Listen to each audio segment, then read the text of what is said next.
Good evening. Am I audible? കേൾക്കാവോ? Yes, sir. Okay. ഒരു മീറ്റിംഗിലായിരുന്നു, അതാണ് ഒരു ഡിലേ വന്നത്. സോറി. അപ്പോൾ today we can discuss biodiversity and conservation. അപ്പോൾ ബയോഡൈവേഴ്സിറ്റി ആൻഡ് കൺസർവേഷൻ ഡിസ്കസ് ചെയ്യുമ്പോൾ വാട്ട് ഈസ് ബയോഡൈവേഴ്സിറ്റി? ബയോഡൈവേഴ്സിറ്റി എന്ന് പറയുമ്പോൾ ഫോർ എക്സാമ്പിൾ ഇതൊരു കാർഡാണെന്ന് വിചാരിക്കുക. ഇത് വേറൊരു കാർഡാണ്. ഈ കാർഡിൽ ഒരു 100 ഓർഗാനിസംസ് ഉണ്ടെന്ന് വിചാരിക്കുക. ഈ കാട്ടിലും ഒരു 100 നമ്പർ ഓഫ് ഓർഗാനിസംസുകൾ ഉണ്ട്. രണ്ടിടത്തും 100 മൃഗങ്ങളുണ്ട്, 100 അനിമൽസുകൾ ഉണ്ടെന്ന് വിചാരിക്കുക. ഫോർ എക്സാമ്പിൾ ഈ കാട്ടില് ഡീർ ഉണ്ട്, മാനുണ്ട്, മുയലുണ്ട്, കരടിയുണ്ട്, ടൈഗർ ഉണ്ട്, ഫോക്സ് ഉണ്ട്, പിന്നെ വൂൾഫ് ഉണ്ട്. ഓക്കെ, ഫോർ എക്സാമ്പിൾ ഈ ഒരു കാട്ടില് ലയൺ ഉണ്ട്, സീബ്രയുണ്ട്, എലിഫന്റ് ഉണ്ട്, ഡീർ ഉണ്ട് എന്ന് വിചാരിക്കും. ഓക്കെ, നിങ്ങൾക്ക് ഇതിൽ നിന്ന് കണ്ടാൽ മനസ്സിലാക്കാൻ പറ്റും എവിടെയാണ് ബയോഡൈവേഴ്സിറ്റി കൂടുതലുള്ളത്. ഓഫ് കോഴ്സ് ഫസ്റ്റത്തതിലാണെന്ത് ഡൈവേഴ്സിറ്റി, കൂടുതൽ വെറൈറ്റീസുകൾ ഉള്ളത് അല്ലെ. അപ്പോൾ കൂടുതൽ വെറൈറ്റീസുകൾ, അതിനെയാണ് നമ്മൾ ബയോഡൈവേഴ്സിറ്റി എന്ന് പറയുന്നത്. എണ്ണം നോക്കുകയാണെങ്കിൽ രണ്ടിടത്തും എണ്ണം തുല്യമാണ്. പക്ഷെ ആദ്യത്തെ കേസിൽ എന്താണ്, കൂടുതൽ വെറൈറ്റീസുകളുണ്ട്. അപ്പോൾ കൂടുതൽ വെറൈറ്റീസ് എന്ന് പറഞ്ഞാൽ അതിനെയാണ് നമ്മൾ എന്തെന്ന് വിളിക്കുന്നത്, ബയോഡൈവേഴ്സിറ്റി. അപ്പോൾ നമ്മൾ ഈ ചാപ്റ്ററിൽ പഠിക്കുന്നത് ബയോഡൈവേഴ്സിറ്റിയും അത് എങ്ങനെ കൺസർവ് ചെയ്യാം എന്നുള്ളതുമാണ് നമ്മൾ എന്ത് ചെയ്യാൻ പോകുന്നത്, ഈ ചാപ്റ്ററിൽ പഠിക്കാനായിട്ട് പോകുന്നത്. ഓക്കെ, അപ്പോൾ ബയോഡൈവേഴ്സിറ്റി നമുക്കറിയാം. ബയോഡൈവേഴ്സിറ്റി എന്ന് പറയുന്നത് സെല്ലുലാർ ലെവലിൽ, മോളിക്യൂൾസിന്റെ ലെവലിൽ നിന്നും, അതുപോലെ തന്നെ സെല്ലുലാർ ലെവലിൽ നിന്നും, അതുപോലെ തന്നെ ഇക്കോസിസ്റ്റം ലെവലിലും ഒക്കെ എന്തുണ്ട്, ബയോഡൈവേഴ്സിറ്റി ഉണ്ട്. നമുക്കറിയാം ഡിഫറെന്റ് ടൈപ്പ് ഓഫ് ബയോ മോളിക്യൂൾസുകളുണ്ട്, പ്രോട്ടീൻസുകളുണ്ട്, പിന്നെ അതുപോലെ തന്നെ ലിപ്പിഡ്സുകളുണ്ട്, പോളിസാക്രൈഡ്സുകളുണ്ട്, എല്ലാം ഡിഫറെന്റ് ആയിട്ടുള്ള മോളിക്യൂൾസുകളുണ്ട്. സെല്ലുകൾ തന്നെ പല ടൈപ്പ് സെല്ലുകളുണ്ട്. നെർവ് സെല്ലിനെ പോലെയല്ല, അതുപോലെയല്ല അപ്പോൾ കാർഡിയാക് സെൽസിന്റെ കേസ്, അതുപോലെയല്ല മസിൽ സെൽസിന്റെ കേസ്. അപ്പോൾ എല്ലായിടത്തും സെല്ലുകളിൽ വെറൈറ്റീസുകളുണ്ട്, ഡൈവേഴ്സിറ്റി ഉണ്ട്. അതേപോലെ തന്നെ ഓർഗാനിസംസിൽ ഡൈവേഴ്സിറ്റി ഉണ്ട്. അതുപോലെ തന്നെ നമ്മളുടെ ഇപ്പോൾ എന്താ പറയുക, ഇക്കോ സിസ്റ്റത്തിൽ ഡൈവേഴ്സിറ്റി ഉണ്ട്. അപ്പോൾ ഡിഫറെന്റ് ലെവൽ ഓഫ് ഡൈവേഴ്സിറ്റികളുണ്ട്, അതും നമ്മൾ ഡിസ്കസ് ചെയ്യും. അപ്പോൾ this is Edward Wilson. Okay, he popularized the term biodiversity. അപ്പോൾ ബയോഡൈവേഴ്സിറ്റി എന്ന് പറയുന്ന ടേം എല്ലാവരുടെ ഇടയിലും പോപ്പുലർ ആക്കിയത് എഡ്വേർഡ് വിൽസൺ ആണ്. ഓക്കെ, അപ്പോൾ മേജർ ടൈപ്പ് ഓഫ് ബയോഡൈവേഴ്സിറ്റി, ഇപ്പോൾ ഫോർ എക്സാമ്പിൾ നമ്മൾ നെക്സ്റ്റ് ജനറ്റിക് ലെവൽ എന്താണ്, സ്പീഷീസ് ലെവൽ എന്താണ്, ഇക്കോളജിക്കൽ ലെവൽ എങ്ങനെയാണ് എന്നുള്ളത് നമുക്ക് ഡിസ്കസ് ചെയ്യാം. അപ്പോൾ ആദ്യം ബയോഡൈവേഴ്സിറ്റിയുടെ ഡിഫറെന്റ് ലെവൽ. അപ്പോൾ ഫസ്റ്റ് നമ്മൾ പറയാൻ പോകുന്നതാണ് biodiversity at genetic level. Biodiversity at genetic level, അതായത് ഒരു സ്പീഷീസിനകത്ത് കാണുന്ന വേരിയേഷൻസിനെയാണ് നമ്മൾ ജനറ്റിക് ഡൈവേഴ്സിറ്റി എന്ന് പറയുന്നത്. ഇപ്പോൾ ഫോർ എക്സാമ്പിൾ ഹോമോസാപ്പിയൻസിൽ നമ്മളെല്ലാവരും മനുഷ്യന്മാരാണല്ലോ, ഹോമോസാപ്പിയൻസുകളാണല്ലോ. ഹോമോസാപ്പിയൻസിനെ തന്നെ നോക്കൂ, ആഫ്രിക്കക്കാരനെ പോലെയാണോ ഒരു ഏഷ്യക്കാരൻ, അയാളെ പോലെയാണോ ഒരു അമേരിക്കക്കാരൻ, അയാളെ പോലെയാണോ ഇപ്പോൾ ഫോർ എക്സാമ്പിൾ ഒരു ഇന്ത്യക്കാരൻ. എല്ലാവരും ഹോമോസാപ്പിയൻസുകളാണെങ്കിലും ജനിതകപരമായിട്ട് ജനറ്റിക്കലി ഡിഫറെൻ്റ് ആണ്. അതിനെയാണ് നമ്മൾ ജനറ്റിക് ഡൈവേഴ്സിറ്റി എന്ന് പറയുന്നത്. അപ്പോൾ നോക്കൂ, ഇവരെല്ലാവരും വ്യത്യസ്ത രീതിയിലാണ്, ഡിഫറെന്റ് ലെവൽ ജനറ്റിക്സ് ആണ് ഇവർക്ക് എല്ലാവർക്കും ഉള്ളത്. പക്ഷെ ബേസിക്കലി ഇവരെല്ലാവരും ഹോമോസാപ്പിയൻസുകളാണ്. അപ്പോൾ അതാണ് നമുക്ക് ജനറ്റിക് ഡൈവേഴ്സിറ്റി എന്ന് പറയുന്നത്. അപ്പോൾ ജനറ്റിക് ഡൈവേഴ്സിറ്റി എന്ന് പറഞ്ഞു കഴിഞ്ഞാൽ ജീന് ലെവല്, ഓക്കെ, ജീനാണ് അതിന്റെ പിന്നിലുള്ള കാരണക്കാരൻ. അപ്പൊ ജീനിലുള്ള വേരിയേഷൻസുകൾ കാരണം ഒരു സ്പീഷീസിൽ തന്നെ പല ഡൈവേഴ്സിറ്റി കാണിക്കുന്നതിനെയാണ് നമ്മൾ ജനറ്റിക് ഡൈവേഴ്സിറ്റി എന്ന് പറയുന്നത്. ഓക്കെ, ഇപ്പോൾ ഉദാഹരണത്തിന് പറയുകയാണെങ്കിൽ ഹിമാലയയിൽ അക്രോസ് ആയിട്ട് കാണുന്ന ഒരു പ്ലാന്റ് ആണത് റൊവോൾഫിയ വൊമിറ്റേറിയ. ഇതാണ് റൊവോൾഫിയ വൊമിറ്റേറിയ. അത് പ്രൊഡ്യൂസ് ചെയ്യുന്ന ഒരു കെമിക്കലാണത് റിസർപ്പിൻ. ഈ റിസർപ്പിൻ റിലീസ് ചെയ്യുന്ന എമൗണ്ട് തന്നെ പല രീതിയിലും, ഹിമാലയത്തിന്റെ പലയിടങ്ങളിലും പല രീതിയിലാണ്. ഈ സെയിം റൊവോൾഫിയ വൊമിറ്റേറിയ തന്നെ അത് റിലീസ് ചെയ്യുന്ന റിസർപ്പിന്റെ അളവിൽ അത് പല പ്ലാന്റിലും പല എമൗണ്ടിലാണ്. മറ്റൊരു രീതിയിൽ പറയുകയാണ് എന്നുണ്ടെങ്കിൽ, ഇപ്പോൾ ഫോർ എക്സാമ്പിൾ ഇന്ത്യയിൽ തന്നെ 50,000-ഓളം ഡിഫറെന്റ് ലെവൽ ഓഫ് എന്തുണ്ട്, more than 50,000 plus genetically different rice വെറൈറ്റീസുകളുണ്ട്. 1000 വെറൈറ്റീസ് ഓഫ് മാംഗോസുകളുണ്ട്, ഡിഫറെന്റ് വെറൈറ്റീസ് ഓഫ് മാംഗോസുകളുണ്ട്. ഓക്കെ, ഒരു പക്ഷെ അത്രയും വെറൈറ്റീസ് ഓഫ് മാംഗോസ് നമ്മൾ കണ്ടിട്ട് പോലും ഉണ്ടാവില്ല. പക്ഷെ അത്രയും വെറൈറ്റീസ് ഓഫ് മാംഗോസുകൾ ഇന്ത്യയിലുണ്ട്. ഓക്കെ, അപ്പോ ഇതിനെയാണ് നമ്മൾ ജനറ്റിക് ഡൈവേഴ്സിറ്റി എന്ന് പറയുന്നത്. ജനറ്റിക് ഡൈവേഴ്സിറ്റി എന്ന് പറഞ്ഞാൽ ജീനിന്റെ ലെവലിൽ കാണുന്ന ഡൈവേഴ്സിറ്റി തന്നെയാണ്, അല്ലെങ്കിൽ ഒരു സ്പീഷീസിൽ ജനറ്റിക് ലെവലിൽ കാണുന്ന ഡൈവേഴ്സിറ്റിയാണ് നമ്മൾ എന്തെന്ന് വിളിക്കുന്നത്? ജനറ്റിക് ഡൈവേഴ്സിറ്റി എന്ന് വിളിക്കുന്നത്. അടുത്തതാണ് സ്പീഷീസ് ഡൈവേഴ്സിറ്റി.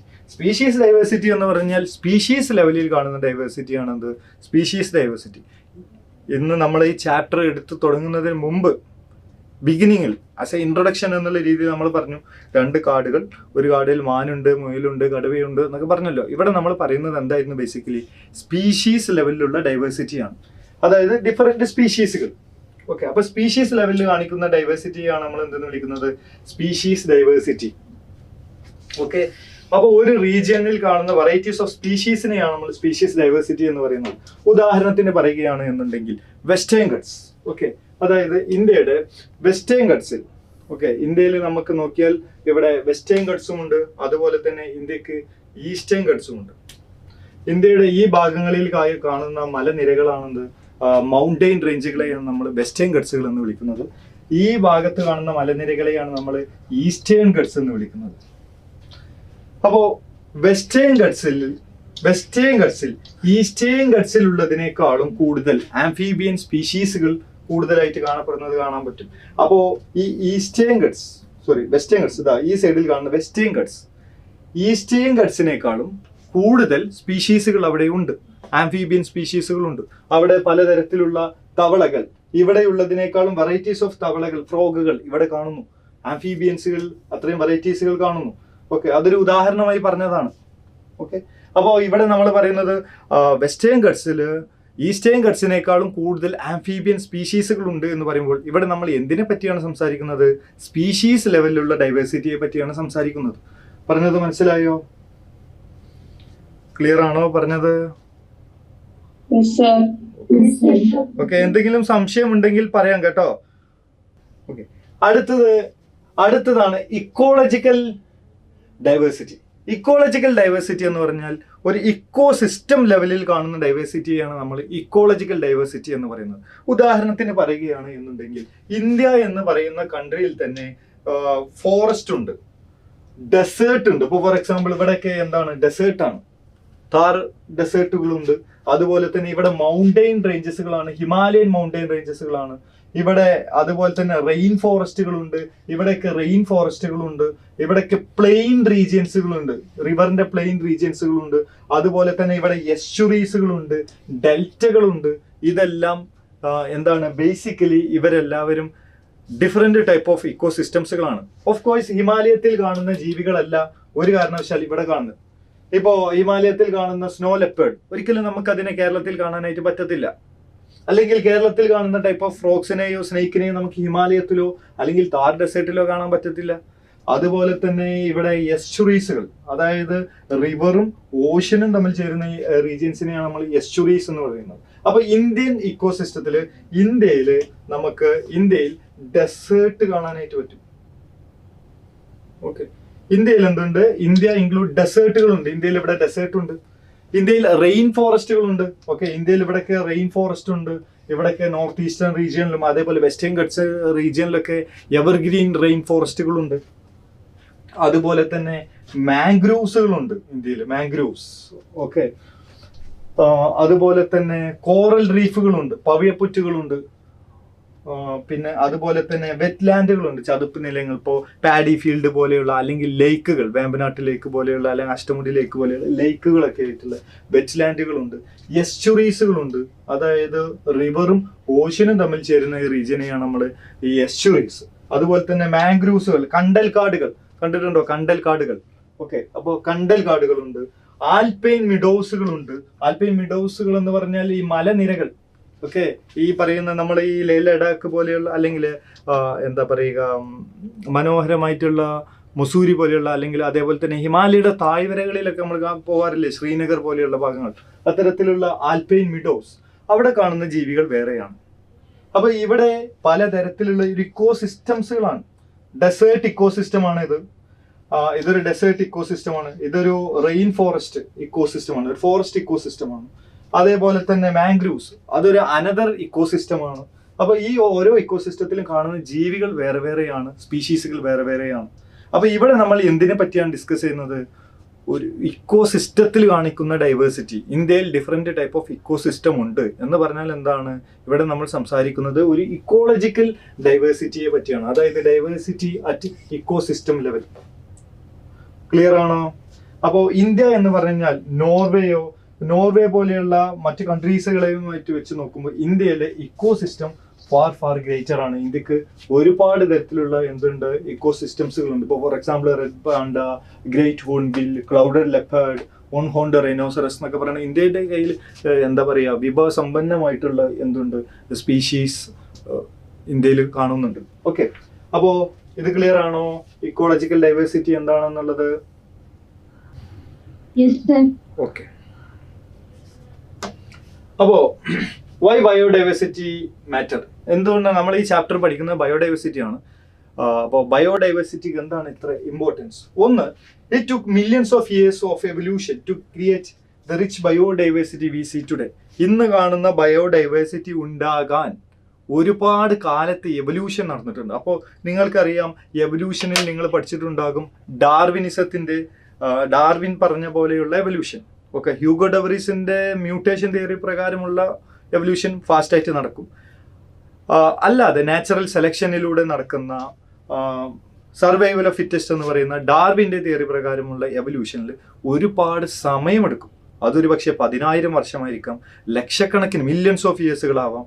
അങ്ങനെ ഒരുപാട് വർഷങ്ങൾ എടുത്തിട്ടാണ് ഇന്ന് കാണുന്ന ഇക്കോ സിസ്റ്റം അല്ലെങ്കിൽ ഈ ബയോഡൈവേഴ്സിറ്റി ക്രിയേറ്റ് ചെയ്ത് വന്നിട്ടുള്ളത്. അപ്പോൾ ഇത്രയും വെറൈറ്റീസ് ഓഫ് സ്പീഷീസുകൾ ഉണ്ടാകാൻ സത്യം പറഞ്ഞാൽ ഒരുപാട് സമയമെടുത്തിട്ടുണ്ട്. അപ്പോൾ അതിനെ ഒറ്റയടിക്കാൻ നശിപ്പിച്ച് കളയുക എന്ന് പറയുന്നത് ശരിയല്ല. അപ്പോൾ the current rate of species loss, we could lose most of this diversity within 2 centuries. Okay, അതായത് നമ്മൾ ഈ പറയുന്ന current rate of species loss continue ചെയ്യുകയാണ് എന്നുണ്ടെങ്കിൽ വിത്തിൻ 2 centuries കൊണ്ട് നമുക്ക് ഹാഫ് ഓഫ് ദ സ്പീഷീസുകൾ നമുക്ക് ലോസ് ആവും. ഓക്കെ, അപ്പോൾ നമുക്ക് ബയോഡൈവേഴ്സിറ്റി പ്രൊട്ടക്റ്റ് ചെയ്യുക എന്നുള്ളത് വളരെ ഇമ്പോർട്ടൻ്റ് ആണ്. അപ്പോൾ നമുക്ക് IUCN, ഓക്കെ, 2004 ഡാറ്റയാണ് NCERT-യിലുള്ളത്. അപ്പോൾ അതുകൊണ്ട് തന്നെ ഇതിലുള്ള ഡാറ്റാസുകൾ നമ്മൾ NCERT-യിൽ എന്താണോ പറയുന്നത് അതിൽ അപ്ഡേഷൻ വരാത്തത് കൊണ്ട് എന്താണോ NCERT-യിലുള്ള വാല്യൂസ് അത് തന്നെ ആസ് സച്ച് നമ്മൾ പഠിച്ചു പോകുകയാണ്. 1.5 million species of plants and animals have been described.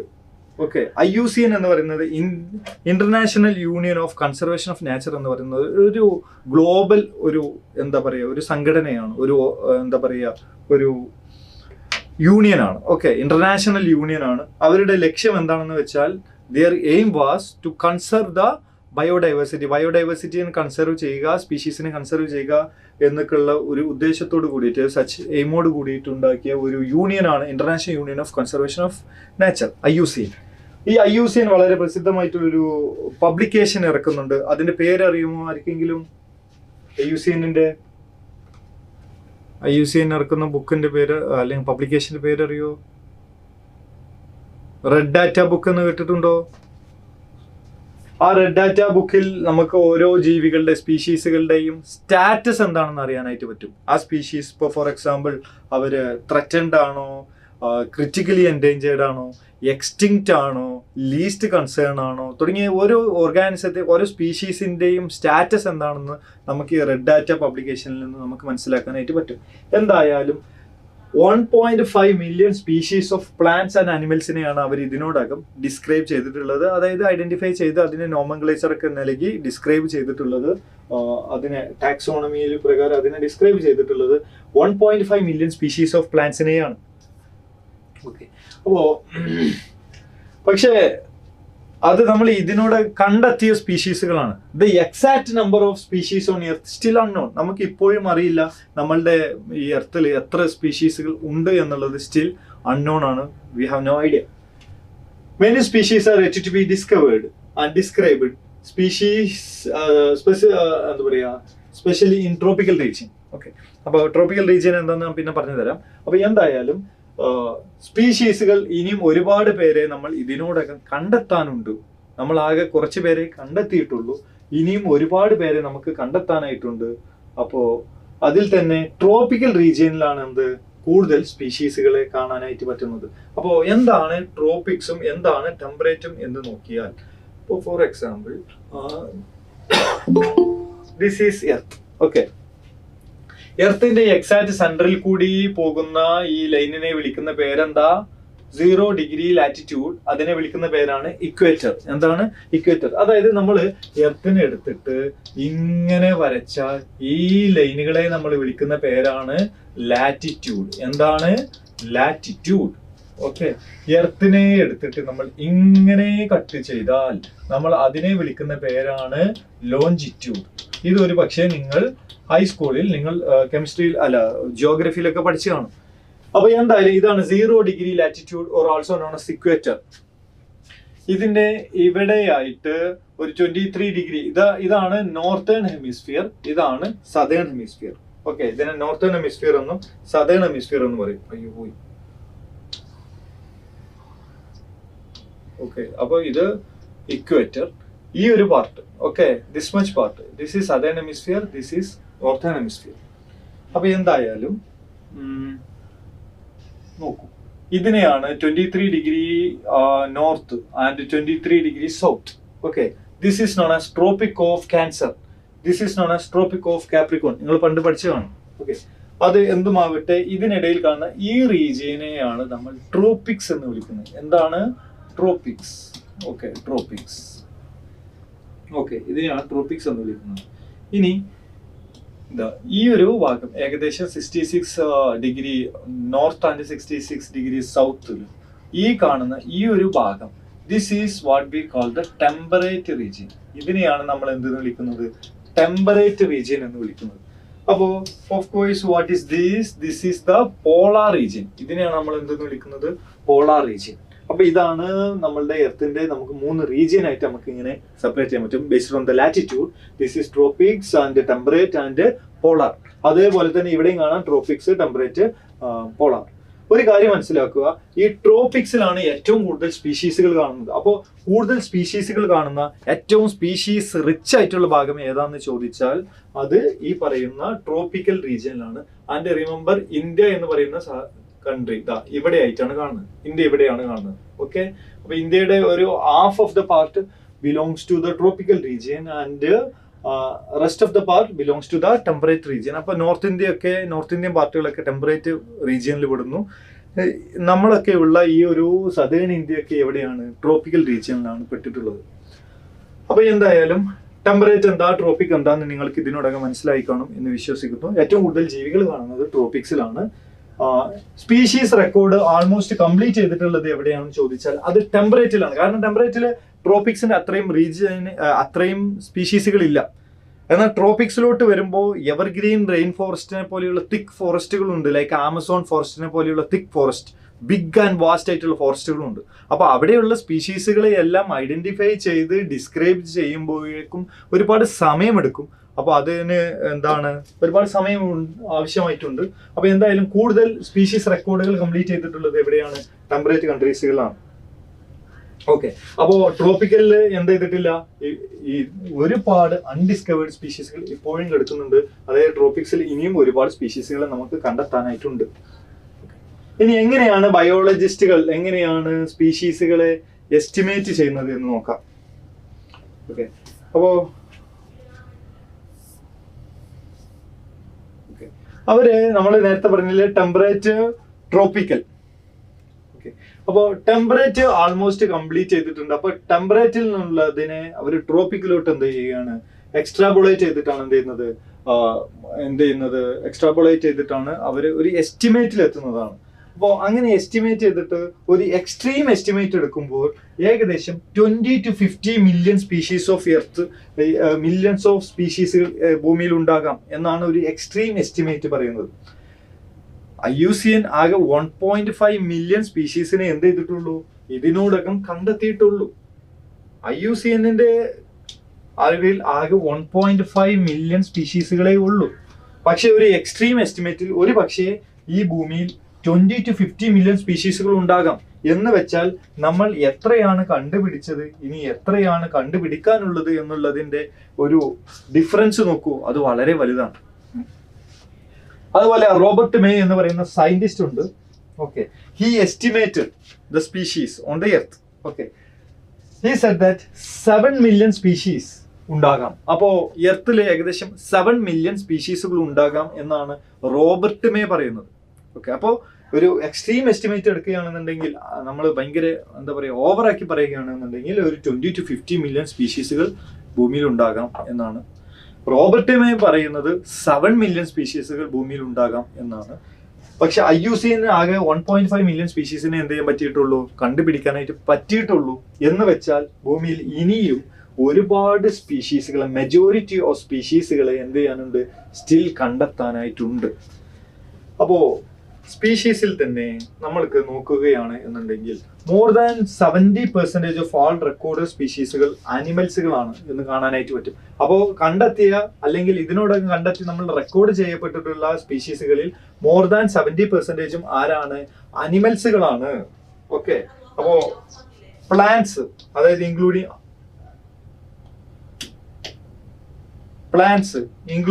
Algae, fungi, bryophytes, gymnosperm and angiosperm, ഇവരെ എല്ലാവരെയും കൂടി ചേർത്താൽ, ഓക്കെ, അതായത് പ്ലാന്റ്സ് ആയിട്ടുള്ള ആൽഗയും ബ്രയോഫൈറ്റ്സും ജിംനോസ്പെമും ആൻജിയോസ്പെമും ഫംഗിനെയും കൂടി ചേർത്താൽ ആകെ 22% ഉള്ളൂ. അപ്പോ അനിമൽസ് ആണ് നമ്മൾ ഇതിനോടകം കണ്ടെത്തിയതിൽ മെജോറിറ്റിയും ആരാണ്, അനിമൽസുകളാണ്. ഇതിൽ തന്നെ ഏറ്റവും കൂടുതൽ, അനിമൽസിൽ തന്നെ ഏറ്റവും കൂടുതൽ ഉള്ളത് ആരാണെന്ന് ചോദിച്ചാൽ അത് ഇൻസെക്റ്റുകളാണ്. ഇൻസെക്റ്റ് ആണ് most species rich group among the animals. അനിമൽസിൽ തന്നെ ഏറ്റവും സ്പീഷീസ് റിച്ച് ആയിട്ടുള്ളത് ആരാന്ന് ചോദിച്ചാൽ അത് ആരാണ്, ഇൻസെക്റ്റുകളാണ്. ആരാണ്, ഇൻസെക്റ്റുകളാണ്. അതായത് ഓൾ അനിമൽ സ്പീഷീസ്, നമ്മൾക്കുള്ള അനിമൽ സ്പീഷീസിന്റെ 70% ആരാണ്, ഇൻസെക്റ്റുകളാണ്. എന്ന് വെച്ചാൽ ഭൂമിയിലുള്ള, എർത്തിലുള്ള അനിമൽസിൽ 7 out of 10 ആരാണ്, ഇൻസെക്റ്റുകളാണ്. ഓക്കെ, അപ്പൊ 70% ഇൻസെക്റ്റ് ആണ് എന്ന് വെച്ചാൽ 10ൽ 7 ആരാണ്, ഓക്കെ, ഔട്ട് ഓഫ് 10ൽ 7 ആരാണ്, ഇൻസെക്റ്റുകളാണ്. അപ്പോൾ ഏറ്റവും റിച്ച് ആയിട്ടുള്ള സ്പീഷീസ് ആരാണെന്ന് ചോദിച്ചാൽ അത് ഇൻസെക്റ്റ് ആണ്. ആരാണ്, ഇൻസെക്റ്റ് ആണ് എമംഗ് ദ അനിമൽസ്. ഓക്കെ, ഇനി അതാണ് ഏറ്റവും കൂടുതൽ കാണുന്നത്. ഓക്കെ, ഇനി fungi species in the world is greater than, okay, അപ്പൊ നോക്കൂ, the number of fungi species in the world is greater than the combined total of fish, amphibian, reptiles and mammals. Okay, അപ്പോൾ ഭൂമിയിലുള്ള ഫിഷസിന്റെയും ആംഫീബിയൻസിന്റെയും റെപ്റ്റൈൽസിന്റെയും മാമൽസിന്റെയും എണ്ണം നമ്മൾ കൂട്ടിയെടുത്താൽ അതിനേക്കാളും വരും ആര്, ഫംഗി. പക്ഷെ നമ്മൾ ഓവറോൾ അനിമൽസിനെ എടുക്കുകയാണെന്നുണ്ടെങ്കിൽ അനിമൽസ് ആണ് കൂടുതൽ കാണുന്നത്.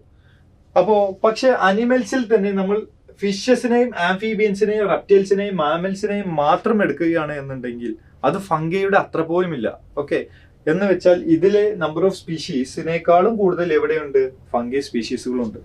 ഓക്കെ, അപ്പോൾ അനിമൽസിൽ മെജോറിറ്റിയും ഇൻസെക്റ്റുകളാണ്. അപ്പൊ ഇൻസെക്റ്റുകൾ കൂടി വരുമ്പോഴാണ് എന്ത് ചെയ്യുന്നത്, അനിമൽസ് ഏറ്റവും കൂടുതൽ സ്പീഷീസ് ഉള്ള എന്തായി മാറുന്നത്, കാറ്റഗറി ആയിട്ട് മാറുന്നത്. Okay, otherwise fish, amphibians, reptiles and mammals അവരെ കമ്പൈൻ ചെയ്താൽ പോലും number of species of fungi ആണെന്ത് കൂടുതൽ എന്ന് കാണാനായിട്ട് പറ്റും. ഓക്കെ, ഇപ്പോൾ നമുക്ക് NCERT നോക്കിയാൽ നമുക്ക് കാണാനായിട്ട് പറ്റും ഇൻവെർട്ടിബ്രേറ്റ്സ്. What is invertebrates? അനിമൽസിൽ തന്നെ ഏറ്റവും കൂടുതലുള്ളത് ഇൻസെക്റ്റ് ആണെന്ന് പറഞ്ഞു. ഇനി അനിമൽസിൽ തന്നെ വെർട്ടിബ്രേറ്റ്സിനെയും ഇൻവെർട്ടിബ്രേറ്റ്സിനെയും എടുത്തു നോക്കുകയാണെന്നുണ്ടെങ്കിൽ ആരാണ് കൂടുതൽ, ഒന്ന് പറയൂ. Invertebrates. What is invertebrates? Invertebrate എന്ന് പറഞ്ഞാൽ എന്താ? Very good. Okay, backbone ഇല്ലാത്ത, വെർട്ടിബ്രൽ കോളം ഇല്ലാത്ത, നട്ടലില്ലാത്ത ജീവികളെയാണ് നമ്മൾ ഇൻവെർട്ടിബ്രേറ്റ്സ് എന്ന് വിളിക്കുന്നത്. ഓക്കെ, അപ്പോൾ അതുകൊണ്ട് തന്നെ ഇനി ആരെങ്കിലും നിങ്ങൾക്ക് നട്ടലില്ലാത്തവർ എന്ന് വിളിക്കുന്നതിന് പകരം നിങ്ങൾ യുവർ ഇൻവെർട്ടിബ്രേറ്റ് എന്ന് പറഞ്ഞാൽ മതി. ഓക്കെ, നിങ്ങൾക്കൊരു ഡിപ്ലോമാറ്റിക് ആയിട്ട് അല്ലെങ്കിൽ കുറച്ചും കൂടി ഒരു ജീനിയസ് ആയിട്ട് നിങ്ങൾക്ക് ഒരാളെ ചീത്ത പറയാൻ പറ്റിയ ഒരു ഓപ്ഷനാണ്. ഓക്കെ, ഞാൻ ചുമ്മാ പറഞ്ഞു തന്നുള്ളൂ കേട്ടോ. അപ്പോൾ എന്തായാലും ഇൻവെർട്ടിബ്രേറ്റ്സിൽ ഏറ്റവും കൂടുതൽ കാണാവുന്ന ആളുകൾ ആരാണ്? ഇൻസെക്റ്റുകളാണ്. ആരാണ്? ഇൻസെക്റ്റുകളാണ്. ഓക്കെ, ഇൻസെക്റ്റുകൾ ഏറ്റവും കൂടുതൽ കാണുന്നത്. അപ്പൊ ഇൻവെർട്ടിബ്രേറ്റ്സിൽ ഏറ്റവും മെജോറിറ്റി കാണുന്നത് ഇൻസെക്റ്റ് ആണെന്ന് കാണാൻ പറ്റും. ഓക്കെ, പിന്നെ other animal groups, then molluscus, then crustaceans. വെർട്ടിബ്രേറ്റ്സിലോട്ട് വരുമ്പോൾ വെർട്ടിബ്രേറ്റ്സിൽ ഏറ്റവും കൂടുതൽ കാണപ്പെടുന്നത് ആരാണ്? ഫിഷസുകളെയാണ് ഏറ്റവും കൂടുതൽ കാണാനായിട്ട് പറ്റുന്നത്. ഓക്കെ, ഇനി ഇവിടേക്ക് വരുമ്പോൾ നിങ്ങൾക്ക് ആൻജിയോസ്പെർമിനെ കാണാം, അത് കഴിഞ്ഞാൽ ഫംഗിയെ കാണാം പ്ലാന്റ്സിലോട്ട് വരുമ്പോൾ. Then we can see the algae. ഇനി നമ്മൾ ഇത്രയും നേരം നമ്മൾ പ്ലാന്റ്സിനെ പറ്റി പറഞ്ഞു, അനിമൽസിന്റെ ഒക്കെ സ്പീഷീസിന്റെ റിച്ച്നെസ്സിനെ പറ്റിയും അവർ എത്രത്തോളം ആരൊക്കെ എങ്ങനെയൊക്കെയാണ് കൂടുതൽ എന്നുള്ളതിന്റെ ഡാറ്റാസുകളൊക്കെ നമ്മൾ പറഞ്ഞു. നമ്മൾ ഇത്രയൊക്കെ ആണെങ്കിലും ഒരു ഇമ്പോർട്ടൻ്റ് ആയിട്ടുള്ള ഒരു കാറ്റഗറി ഇതിനോടകം ഒന്നും പറഞ്ഞില്ല, അവരാണ് പ്രോകാരിയോട്സ്. പ്രോകാരിയോട്സിന്റെ ഡൈവേഴ്സിറ്റിയെ പറ്റി നമ്മൾ ഒന്നും ഇതിനോടകം പറഞ്ഞില്ലല്ലോ. കാരണമുണ്ട്, പ്രോകാരിയോട്സിന്റെ കൗണ്ട് എടുക്കുക അത്ര എളുപ്പമല്ല. It is very difficult. Okay, why it is hard to count microbes? മൈക്രോബ്സിനെ കൗണ്ട് ചെയ്യാൻ എന്തുകൊണ്ടാണ് ഇത്ര ഡിഫിക്കൽറ്റി വരുന്നത്? ഒന്ന്, നമ്മളുടെ സാധാരണ നമ്മളുടെ കൺവെൻഷണൽ ടാക്സോണമിക് മെത്തേഡില്ലേ, ഈ പറയുന്ന ഐഡന്റിഫിക്കേഷനും നോമൻക്ലേച്ചറും ക്ലാസിഫിക്കേഷനും തുടങ്ങിയ പരിപാടി, ഈ ഐഡന്റിഫിക്കേഷൻ പോലെയുള്ള സാധാരണ കൺവെൻഷണൽ ടാക്സോണമിക് മെത്തേഡ് ഈ മൈക്രോബ്സിന്റെ കേസിൽ വർക്ക് ആവത്തില്ല. അത് ഭയങ്കര ഡിഫിക്കൽട്ട് ആണ്. ഓക്കെ, അപ്പോൾ based on the structure and visible traits does not work well for the microbes. Okay, സാധാരണ ഏതെങ്കിലും ഒരു ജീവിയെ നമ്മൾ കണ്ട് ഐഡന്റിഫൈ ചെയ്ത് നമ്മൾ എന്താ പറയുക അതിനെ ക്ലാസിഫൈ ചെയ്യുന്ന പരിപാടി എവിടെ നടക്കത്തില്ല? മൈക്രോബ്സിന്റെ കേസിൽ നടക്കത്തില്ല. കാരണം അതിന് കണ്ണുകൊണ്ട് പെട്ടെന്ന് കാണാൻ പറ്റത്തില്ലല്ലോ, അത് മൈക്രോബ്സ് അല്ലേ, മൈക്രോസ്കോപ്പിലൂടെ അല്ലേ കാണാൻ പറ്റുകയുള്ളൂ. പിന്നെ മറ്റൊരു കാര്യം, many prokaryotes cannot be cultured in lab condition. നമ്മളുടെ ലാബിൽ എല്ലാ എല്ലാ മൈക്രോ ഓർഗാനിസംസിനെയും വളർത്താൻ പറ്റും എന്ന് വിചാരിക്കരുത്. ഭൂരിഭാഗം ആളുകളെയും നമുക്ക് എന്ത് ചെയ്യാൻ പറ്റില്ല, നമ്മളുടെ സാധാരണ ലാബ് കണ്ടീഷനിൽ വളർത്താൻ പറ്റത്തില്ല. ലാബിൽ വളർത്താൻ പറ്റാത്തത് കൊണ്ട് തന്നെ നമ്മൾ പിന്നെ എങ്ങനെ മൈക്രോസ്കോപ്പിലൂടെ നമ്മൾ അവരെ ഒബ്സർവ് ചെയ്യും? അപ്പോൾ അതൊരു ചലഞ്ചാണ്. ഓക്കെ, അപ്പോൾ അതുകൊണ്ട് തന്നെ നമുക്ക് പ്രോകാരിയോട്സിനെ പറ്റി നമുക്കൊരു ക്ലിയർ എസ്റ്റിമേറ്റ് ഇല്ല, നോ ക്ലിയർ എസ്റ്റിമേറ്റ്. ഓക്കെ, നമ്മളുടെ ഏകദേശം എത്ര പ്രോകാരിയോട്ട് സ്പീഷീസുകൾ ഉണ്ട് എന്നുള്ളതിനെ പറ്റി നമുക്ക് ഒരു ഐഡിയയും ഇല്ല. ഓക്കെ, അപ്പോൾ അതുകൊണ്ട് തന്നെ നമ്മൾ കറന്റ് ബയോഡൈവേഴ്സിറ്റി എസ്റ്റിമേറ്റിൽ നമ്മൾ പ്രോകാരിയോട്സിനെ നമ്മൾ ഇൻക്ലൂഡ് ചെയ്യുന്നില്ല, അവരെ പറ്റി നമ്മളൊന്നും പറയുന്നില്ല. കാരണം അത് ഡിഫിക്കൽട്ട് ആണ് അവരെ കൗണ്ട് ചെയ്യുന്നത്. ഓക്കെ, പക്ഷെ നമുക്ക് മോഡേൺ അപ്രോച്ചുകൾ യൂസ് ചെയ്തിട്ട് നമുക്ക് ബയോകെമിക്കൽ മെത്തേഡുകളിലൂടെ നമുക്ക് മൈക്രോബ്സിനെ ക്യാരക്ടറൈസ് ചെയ്യാം. അതേപോലെ തന്നെ molecular method such as DNA അനാലിസിസിലൂടെ നമുക്ക് മൈക്രോബ് സ്പീഷീസുകളെ നമുക്ക് എന്ത് ചെയ്യാൻ പറ്റും, ഐഡന്റിഫൈ ചെയ്യാൻ പറ്റും. അങ്ങനെ നമുക്ക് സയൻസ് ഇപ്പോൾ പ്രോഗ്രസ് ചെയ്ത് പോയിക്കൊണ്ടിരിക്കുന്നു. ബട്ട് സ്റ്റിൽ നമുക്ക് കൺവെൻഷണൽ മെത്തേഡ് വെച്ചിട്ട് എന്ത് ചെയ്യാൻ പറ്റില്ല, ഇത് കണ്ടുപിടിക്കാനായിട്ട് പറ്റത്തില്ല. ഇനി എന്തായാലും ഈ മൈക്രോബ്സിന്റെ സ്പീഷീസുകളുടെ എണ്ണം അത് നമ്മൾ തിങ്ക് ചെയ്യുന്നതിനേക്കാളും വളരെ വളരെ കൂടുതലാണ്. ഓക്കെ, അപ്പോ എന്തായാലും ഇതിന്റെ നമ്പർ എന്ന് പറയുന്നത് മില്യൺസുകളായിരിക്കും, millions. Okay, so we have no exact count of prokaryote species. അതൊരു ഹിഡൻ ഡൈവേഴ്സിറ്റി ആയിട്ട് അങ്ങനെ കിടക്കുകയാണ്. അത് എത്രയുണ്ട് എന്നതിനെ പറ്റി നമുക്ക് ഒരു ധാരണയും ഇല്ല. ഓക്കെ, ഇനി നമുക്ക് ഇന്ത്യയുടെ സ്പീഷീസ് റിച്ച്നെസ്സിനെ പറ്റി സംസാരിക്കാം. ഇന്ത്യയില് ഇന്ത്യ എന്ന് പറയുന്നത്, ഇന്ത്യയുടെ ലാൻഡ് എന്ന് പറയുന്നത് വെറും 2.4% ഉള്ളൂ. ഓക്കെ, അതായത് വേൾഡ് ലാൻഡുമായി കമ്പയർ ചെയ്യുമ്പോൾ ഇന്ത്യയുടെ ലാൻഡ് എന്ന് പറയുന്നത് വെറും 2.4% ഉള്ളൂ. പക്ഷേ വേൾഡുമായി കമ്പയർ ചെയ്യുമ്പോൾ വേൾഡിലുള്ള ബയോഡൈവേഴ്സിറ്റിയുടെ, അതായത് വെറൈറ്റീസ് ഓഫ് ഓർഗാനിസംസിൽ 8.1% എവിടെയാണ് കിടക്കുന്നത്? ഇന്ത്യയിലാണ്. ഓക്കെ, അപ്പോൾ ലാൻഡിന്റെ കേസിൽ നോക്കുകയാണെന്നുണ്ടെങ്കിൽ വെറും 2.4% ലാൻഡ് ഉള്ള India 8.1% of biodiversity in the world on ചെയ്യുന്നു എന്ന് പറഞ്ഞാൽ അതിൽ നിന്നും ഇന്ത്യ എത്രത്തോളം ബയോഡൈവേഴ്സിറ്റിയിൽ ഇമ്പോർട്ടന്റ് ആണ് എന്ന് നമുക്ക് മനസ്സിലാക്കാനായിട്ട് പറ്റും. അപ്പൊ അതുകൊണ്ട് തന്നെ ലോകത്ത് മെഗാ ബയോഡൈവേഴ്സിറ്റി കൺട്രീസുകളുണ്ട്, ഭയങ്കരമായിട്ട് ബയോഡൈവേഴ്സിറ്റി റിച്ച് ആയിട്ടുള്ള കൺട്രീസുകളുണ്ട്. അങ്ങനെ 12 കൺട്രീസുകളുണ്ട്, 12 കൺട്രീസുകളുണ്ട്. അതിൽ ഒരെണ്ണം ഇന്ത്യയാണ്. Okay, India is one of 12 mega diversity countries in the world. Okay, അപ്പോ വേൾഡിൽ എത്ര മെഗാ ഡൈവേഴ്സിറ്റി കൺട്രി ഉണ്ട്? 12. ഇന്ത്യ അതിലുണ്ടോ? യെസ്. ക്ലിയർ ആണോ? ഇത്രയും പറഞ്ഞത് ക്ലിയർ ആണോ? ഓക്കെ, അപ്പോ ഇന്ത്യയില് അപ്രോക്സിമേറ്റ്ലി 45,000 പ്ലാന്റ് സ്പീഷീസുകളുണ്ട്. ഓക്കെ, ഇന്ത്യയില് റെക്കോർഡ് ചെയ്യാത്തത് നമുക്ക് പറയാൻ പറ്റില്ലല്ലോ. ഇന്ത്യയിൽ എത്ര അനിമൽസുകൾ ഉണ്ട് അല്ലെങ്കിൽ പ്ലാന്റ്സുകൾ ഉണ്ട് എന്നുള്ളത് നമ്മൾ റെക്കോർഡ് ചെയ്ത ഡാറ്റ, നമ്മൾ ഇതിനോടകം ഐഡന്റിഫൈ ചെയ്തത് 45,000 ഓക്കെ പ്ലാന്റ് സ്പീഷീസുകൾ ഉണ്ട് അപ്രോക്സിമേറ്റ്ലി. അതേപോലെ തന്നെ അതിന്റെ ഡബിൾ ഓക്കെ 90,000 ഓക്കെ അതിന്റെ ഡബിൾ എന്തുണ്ട്? അനിമൽസുകൾ ഇന്ത്യയിലുണ്ട്. ഇന്ത്യയിൽ അതിന്റെ ഡബിള് അനിമൽസുകളും ഉണ്ട്. ഓക്കെ, അപ്പോ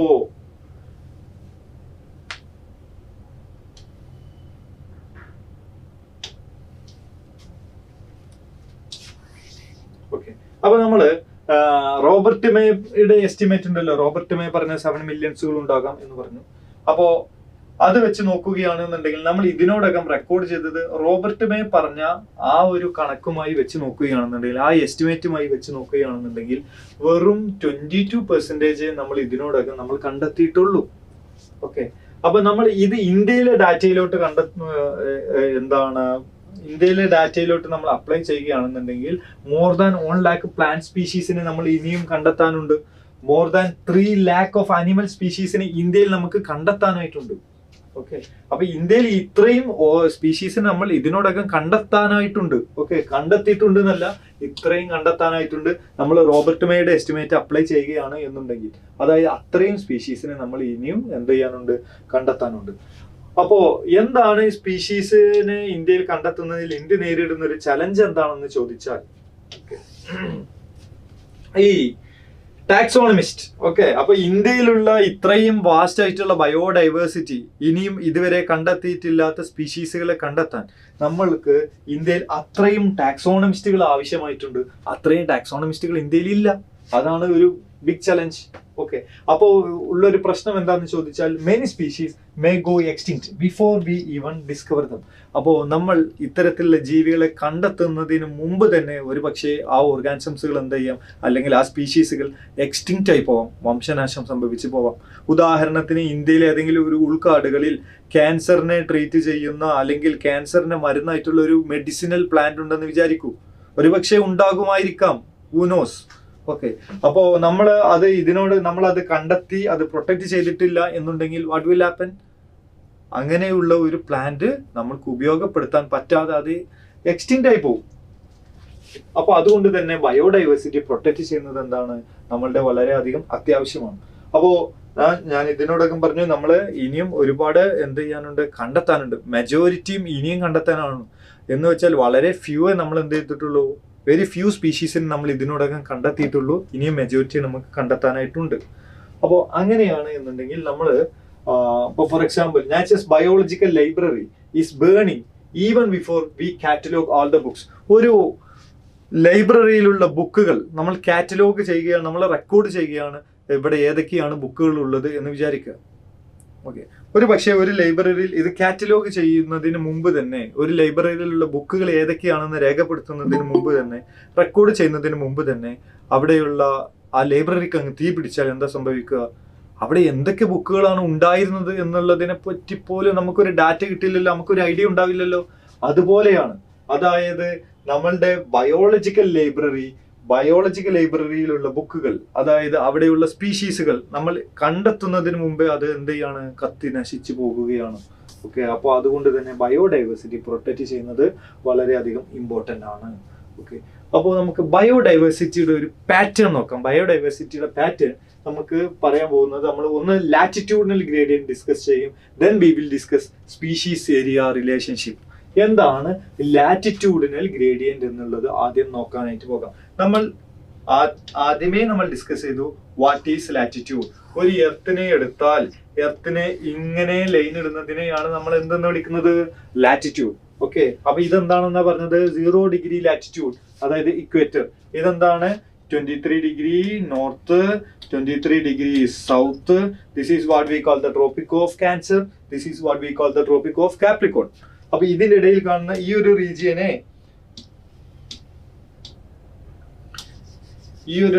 നമ്മൾ എന്തെന്ന് വിളിക്കും? ട്രോപ്പിക്സ്. ഇതിനെയാണ് നമ്മൾ എന്തെന്ന് വിളിക്കുന്നത്? ട്രോപ്പിക്സ്. ഈ ഒരു റീജിയനെ നമ്മൾ എന്തെന്ന് വിളിക്കും? This region what we call the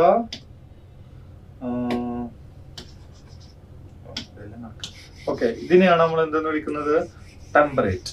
okay, ഇതിനെയാണ് ടെമ്പറേറ്റ് റീജിയൻ എന്ന് വിളിക്കുന്നത്. ഇതാണെന്ത്? പോളാർ റീജിയൻ എന്ന് പറയുന്നത്. Polar region. ഇനി നിങ്ങൾ ഉദാഹരണത്തിന് ഇപ്പൊ ഫോർ എക്സാമ്പിൾ,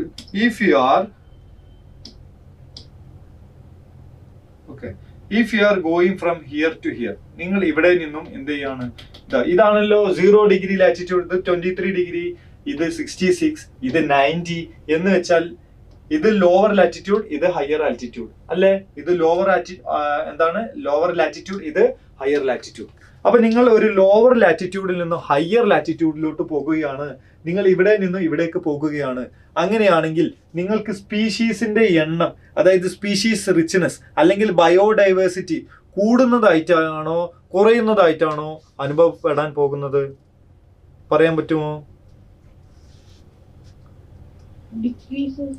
വെരി ഗുഡ്. നിങ്ങൾ ഇവിടെ നിന്നും, അതായത് ലോവർ ലാറ്റിറ്റ്യൂഡിൽ നിന്നും ഹയർ ലാറ്റിറ്റ്യൂഡിലോട്ട് പോകുമ്പോൾ സ്പീഷീസ് റിച്ച്നെസ് കുറയുന്നതായിട്ട് കാണാൻ പറ്റും. അതായത് ഇപ്പൊ ഫോർ എക്സാമ്പിൾ ഇവിടെ ഈ ട്രോപ്പിക്കൽ റീജിയൻസിൽ ഉള്ളതാണ് ട്രോപ്പിക്കൽ റെയിൻ ഫോറസ്റ്റുകൾ. ഫോർ എക്സാമ്പിൾ ആമസോൺ ഫോറസ്റ്റിൽ കാണുന്ന അത്രയും സ്പീഷീസിനെ ഒരിക്കലും നിങ്ങൾ ഒരു പോളാർ റീജിയനിൽ പോയാൽ കാണാൻ പറ്റത്തില്ല. അത് അന്റാർട്ടിക്കയിലോ അല്ലെങ്കിൽ ആർട്ടിക്കയിലൊക്കെ പോയാൽ നിങ്ങൾക്ക് അത്രയും സ്പീഷീസ് റിച്ചസിനെ കാണാൻ പറ്റുമോ? ഇല്ല. നിങ്ങൾക്ക് അങ്ങ് എന്താ പറയുക, കണ്ണെത്താ ദൂരത്ത് കിടക്കുന്ന ഐസ് പാളികൾ കാണാൻ പറ്റും. ഒരുപക്ഷെ നിങ്ങൾക്ക് പോളാർ ബിയറിനെ കാണാൻ പറ്റുമായിരിക്കാം, പോളാർ സീലിനെ കാണാൻ പറ്റുമായിരിക്കാം. അത്തരത്തിലുള്ള വളരെ എന്താ പറയുക ലിമിറ്റഡ് നമ്പർ ഓഫ് സ്പീഷീസുകളെ നിങ്ങൾക്ക് പോളാർ റീജിയൻസിൽ കാണാൻ പറ്റുകയുള്ളൂ. പക്ഷെ നിങ്ങൾ ഒരു ആമസോൺ റെയിൻ ഫോറസ്റ്റിൽ പോയാൽ നിങ്ങൾക്ക് വളരെ വെറൈറ്റീസ് ഓഫ് ഓർഗാനിസംസിനെ കാണാനായിട്ട് പറ്റും. അവിടെ അത്രയും സ്പീഷീസ് റിച്ച് ആണ്. അപ്പോൾ ഒരു കാര്യം മനസ്സിലാക്കുക, ലോവർ ലാറ്റിറ്റ്യൂഡ്, അതായത് ട്രോപ്പിക്സിൽ എന്താണ് ഏറ്റവും കൂടുതൽ സ്പീഷീസുകൾ കാണുന്നത് ട്രോപ്പിക്സിലാണ്, ദെൻ ടെമ്പറേറ്റ്, ദെൻ പോളാർ. അപ്പൊ ഏറ്റവും കൂടുതൽ സ്പീഷീസ് കാണുന്നത് ട്രോപ്പിക്കൽ റീജിയനിലാണ്, അത് കഴിഞ്ഞാൽ പിന്നെ ഏറ്റവും കൂടുതൽ കാണുന്നത് ടെമ്പറേറ്റിലാണ്, പിന്നെയാണ് എന്ത് പോളാറിൽ കാണുന്നത്. അപ്പോൾ നിങ്ങൾക്ക് ഒരു കാര്യം മനസ്സിലാക്കാൻ പറ്റും, ലാറ്റിറ്റ്യൂഡിനൽ ഗ്രേഡിയന്റ് എന്ന് പറഞ്ഞാൽ എന്താണ്? Species diversity decreases from the equator to pole. അപ്പൊ ഇതല്ലേ ഇക്വേറ്റർ. ഇക്വേറ്ററിൽ നിന്ന് നിങ്ങൾ പോളിലോട്ട് പോകുമ്പോൾ സ്പീഷീസ് റിച്ച്നെസ് കുറയുന്നതായിട്ട്, ബയോഡൈവേഴ്സിറ്റി കുറയുന്നതായിട്ട് നിങ്ങൾക്ക് അനുഭവപ്പെടും. അതിനെയാണ് നമ്മൾ ലാറ്റിറ്റ്യൂഡിനൽ ഗ്രേഡിയന്റ് എന്ന് പറയുന്നത്. ലാറ്റിറ്റ്യൂഡിനൽ ഗ്രേഡിയന്റ് എന്ന് പറയുന്നത് മനസ്സിലായോ? ക്ലിയർ ആണോ? ഓക്കെ. അതിൽ നിന്ന് നിങ്ങൾക്ക് ഒരു കാര്യം മനസ്സിലാക്കാം, ബയോഡൈവേഴ്സിറ്റി ഭൂമിയിൽ എല്ലായിടത്തും അക്രോസ് ദി എർത്ത് യൂണിഫോം ആണോ? അല്ല. ട്രോപ്പിക്സിലുള്ള അത്രയും ടെമ്പറേച്ചറിലില്ല, അത്രയും പോളാറിലും കാണുന്നില്ല. അപ്പൊ അതുകൊണ്ട് തന്നെ നമുക്ക് എർത്തിൽ എല്ലായിടത്തും സ്പീഷീസ് റിച്ച്നെസ്, ബയോഡൈവേഴ്സിറ്റി ഈക്വൽ അല്ല, യൂണിഫോം അല്ല എന്ന് നമുക്ക് കാണാനായിട്ട് പറ്റി. ചിലയിടങ്ങളിൽ കൂടുതലാണ്, ചിലയിടത്തിൽ കുറവാണ്. ഓക്കെ. അപ്പോ നമുക്ക് ഫോർ എക്സാമ്പിൾ ലാറ്റിറ്റ്യൂഡിനൽ ഗ്ರೇഡിയന്റ് ഉദാഹരണത്തിന് പറയുകയാണെന്നുണ്ട്. ഇപ്പൊ കൊളംബിയ എന്ന് പറയുമ്പോൾ ഏതാണ്ട് ഈ ഒരു ഭാഗത്തായിട്ട് വരുന്ന ഒരു ഭാഗമാണ് എന്ത്? Colombia. Okay. Colombia, India, New York, Greenland. അപ്പൊ നോക്കൂ, ഇവിടെ ആയിട്ട് നമുക്ക് കൊളംബിയ കാണാം, ഇവിടെ നമുക്ക് ഇന്ത്യ കാണാം, അതേപോലെ തന്നെ ഇവിടെ നമുക്ക് ന്യൂയോർക്ക് കാണാം, ഗ്രീൻലാൻഡ് കാണാം. അപ്പോ നിങ്ങൾ ഇവിടെ നിന്ന് ഇങ്ങോട്ട് പോകുമ്പോൾ നിങ്ങൾക്ക് സ്പീഷീസുകളുടെ എണ്ണം, അപ്പൊ ഫോർ എക്സാമ്പിൾ ബേർഡ് സ്പീഷീസിന്റെ എണ്ണം കൂടുന്നതായിട്ടാണോ കുറയുന്നതായിട്ടാണോ കാണാൻ പറ്റുക? പറയൂ.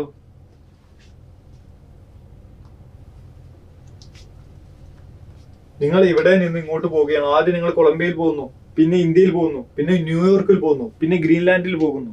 ആ ഒരു ഓർഡറിലാണ് പോകുന്നത്. അപ്പൊ ആദ്യം കൊളംബിയയിൽ പോകുന്നു, പിന്നെ ഇന്ത്യയിൽ പോകുന്നു, പിന്നെ ന്യൂയോർക്കിൽ പോകുന്നു, ദെൻ ഗ്രീൻലാൻഡിൽ പോകുന്നു. അപ്പൊ നിങ്ങൾക്ക് ഇപ്പൊ ഫോർ എക്സാമ്പിൾ ബേർഡ് സ്പീഷീസിന്റെ എണ്ണം കൂടുന്നതായിട്ടാണോ കുറയുന്നതായിട്ടാണോ അനുഭവപ്പെടുക? That means when you are moving from lower latitude to higher latitude, species കൂടുകയാണോ കുറയുകയാണോ? പറയൂ. ലോവർ ലാറ്റിറ്റ്യൂഡിൽ നിന്ന് ഹയർ ലാറ്റിറ്റ്യൂഡിലോട്ട് പോകുമ്പോൾ ഇൻക്രീസ് ഓർ ഡിക്രീസ്? ഇൻക്രീസ്. അതായത് ലോവർ ലാറ്റിറ്റ്യൂഡ്, ഇതാണ് ലോവർ ലാറ്റിറ്റ്യൂഡ്, ഇതാണ് ഹയർ ലാറ്റിറ്റ്യൂഡ്. ഇവിടെ നിന്ന് ഇങ്ങോട്ട് പോകുമ്പോൾ സ്പീഷീസിന്റെ എണ്ണം ഡിക്രീസ് ചെയ്യുകയാണ്. ഓക്കെ. അതായത് ഇപ്പോ ഉദാഹരണത്തിന് പറയുകയാണ് എന്നുണ്ടെങ്കിൽ ഇപ്പോ ഇവിടെ, ദെൻ ഇവിടെ, ദെൻ ഇവിടെ, ദെൻ ഇവിടെ. ഇപ്പൊ ഇവിടെ നിന്നും ഇങ്ങനെ പോകുമ്പോൾ നമുക്ക് സ്പീഷീസിന്റെ എണ്ണം കുറയുന്നതായിട്ടാണ് നമുക്ക് അനുഭവപ്പെടുക. ഓക്കെ. അതായത് നമ്മൾ ഇപ്പോ ഉദാഹരണത്തിന് കൊളംബിയയിൽ പോകുകയാണെന്നുണ്ടെങ്കിൽ കൊളംബിയ നിയർ ഇക്വേറ്ററിനോട് ചേർന്നിരിക്കുന്ന ഒരു ഭാഗമാണ് ഇത് കൊളംബിയ. അവിടെയുള്ള നമ്മൾ ബേർഡ് സ്പീഷീസിനെ നോക്കുകയാണെന്നുണ്ടെങ്കിൽ നമുക്ക് അവിടെ 1400 ബേർഡ് സ്പീഷീസിനെ കാണാനായിട്ട് പറ്റും. ഇനി ഇന്ത്യയിലോട്ട് വരികയാണെന്നുണ്ടെങ്കിൽ ഇന്ത്യ ഈസ് മോസ്റ്റ്ലി ട്രോപ്പിക്കൽ ആയിട്ടുള്ള ഒരു ഭാഗമാണ്. അവിടെ 1200 ബേർഡ് സ്പീഷീസിനെ കാണാനായിട്ട് പറ്റും. വീണ്ടും ബേർഡ് സ്പീഷീസിന്റെ എണ്ണം കുറയുന്നു. ന്യൂയോർക്ക് 41 ഡിഗ്രി നോർത്തിലാണ്, അതായത് വീണ്ടും ഹൈ ലാറ്റിറ്റ്യൂഡിലോട്ട് പോയി. അപ്പോൾ അവിടെ 105 ബേർഡ് സ്പീഷീസിനെ കാണാൻ പറ്റുകയുള്ളൂ. ഗ്രീൻലാൻഡിലോട്ട് പോകുകയാണെന്നുണ്ടെങ്കിൽ 71 ഡിഗ്രി നോർത്തിലാണ്, അത് വീണ്ടും എന്തായി ഹയർ ആൾട്ടിറ്റ്യൂഡിലോട്ട് പോയി. അവിടെ 56 ബേർഡ് സ്പീഷീസിനെയാണ് ഇതിനോടകം കണ്ടെത്തിയിട്ടുള്ളത്. അപ്പൊ എന്ന് വെച്ചാൽ ലോവർ ലാറ്റിറ്റ്യൂഡിൽ നിന്നും ഹയർ ലാറ്റിറ്റ്യൂഡിലോട്ട് പോകുമ്പോൾ എന്ത് കാണാനായിട്ട് പറ്റുന്നു? സ്പീഷീസ് റിച്ച്നെസ് കുറയുന്നതായിട്ട് കാണാനായിട്ട് പറ്റുന്നു. ഓക്കെ, അതുപോലെ തന്നെ ഇപ്പൊ ഫോർ എക്സാമ്പിൾ ഇവിടെ ഇക്വഡോർ, ഓക്കെ, ഇതൊക്കെ ആൾമോസ്റ്റ് ഈ ട്രോപ്പിക്സിനോട് ഈ ഇക്വേറ്ററിനോട് ചേർന്നിരിക്കുന്ന ഭാഗങ്ങളാണ് ഇതെല്ലാം. ഓക്കെ, അപ്പോ ഇവിടെയുള്ള ഫോറസ്റ്റ് ഇതാണ് ട്രോപ്പിക്കൽ ഫോറസ്റ്റ് ആയിരിക്കുമല്ലോ, ഈ ട്രോപ്പിക്കൽ ഫോറസ്റ്റ്. അപ്പോൾ അമേരിക്കയിൽ കാണുന്ന ഒരു ടെമ്പറേറ്റ് ഫോറസ്റ്റിനെ വെച്ച് നോക്കുമ്പോൾ ഈ ട്രോപ്പിക്കൽ ഫോറസ്റ്റ്, ഫോർ എക്സാമ്പിൾ ഇക്വഡോറിലുള്ള ട്രോപ്പിക്കൽ ഫോറസ്റ്റ്, ഓക്കെ, അമേരിക്കയിലുള്ള മിഡ് വെസ്റ്റിൽ കാണുന്ന ഒരു ടെമ്പറേറ്റ് ഫോറസ്റ്റിനേക്കാളും 10 ഇരട്ടി എന്ത് കാണാം? വാസ്കുലാർ പ്ലാന്റ്സുകൾ കാണാം. എന്ന് വെച്ചാൽ ഒന്നുമില്ല, ടെമ്പറേറ്റും ട്രോപ്പിക്കലിനെയും കൂടി കമ്പയർ ചെയ്യുമ്പോൾ ടെമ്പറേറ്റിലുള്ളതിനേക്കാളും 10 ഇരട്ടി എന്ത് കാണും? കൂടുതൽ പ്ലാന്റ് സ്പീഷീസിനെ നമുക്ക് ട്രോപ്പിക്കലിൽ കാണാനായിട്ട് പറ്റും.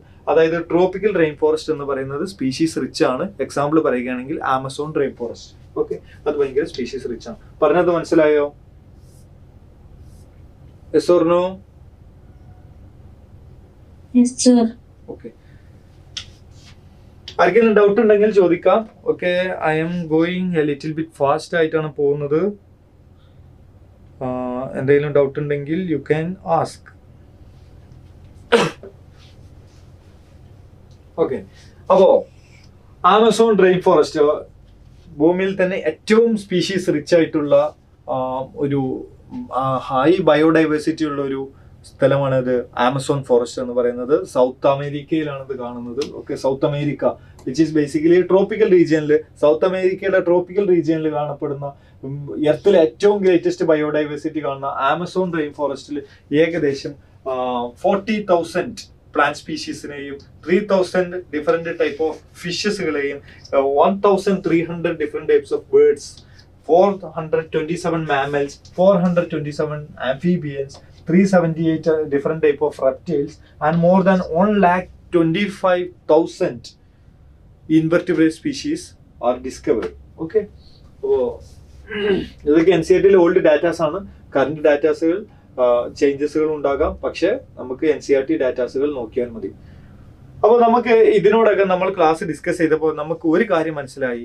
ട്രോപ്പിക്സിലാണ് ടെമ്പറേറ്റിനേക്കാളും അതുപോലെ തന്നെ പോളാറിനേക്കാളും കൂടുതൽ സ്പീഷീസ് റിച്ച്നെസ് അല്ലെങ്കിൽ ബയോഡൈവേഴ്സിറ്റി കാണപ്പെടുന്നത് എന്ന് നമുക്ക് മനസ്സിലായി. അടുത്ത ചോദ്യം ഇതാണ്, എന്തുകൊണ്ട് ട്രോപ്പിക്സിൽ ഇത്രയും സ്പീഷീസ് റിച്ച്നെസ് കാണുന്നു? എന്തുകൊണ്ട് ടെമ്പറേറ്റിലും പോളാറിലും അത്രയും സ്പീഷീസ് റിച്ച്നെസ് വന്നില്ല? എന്താണ് അതിന് കാരണം?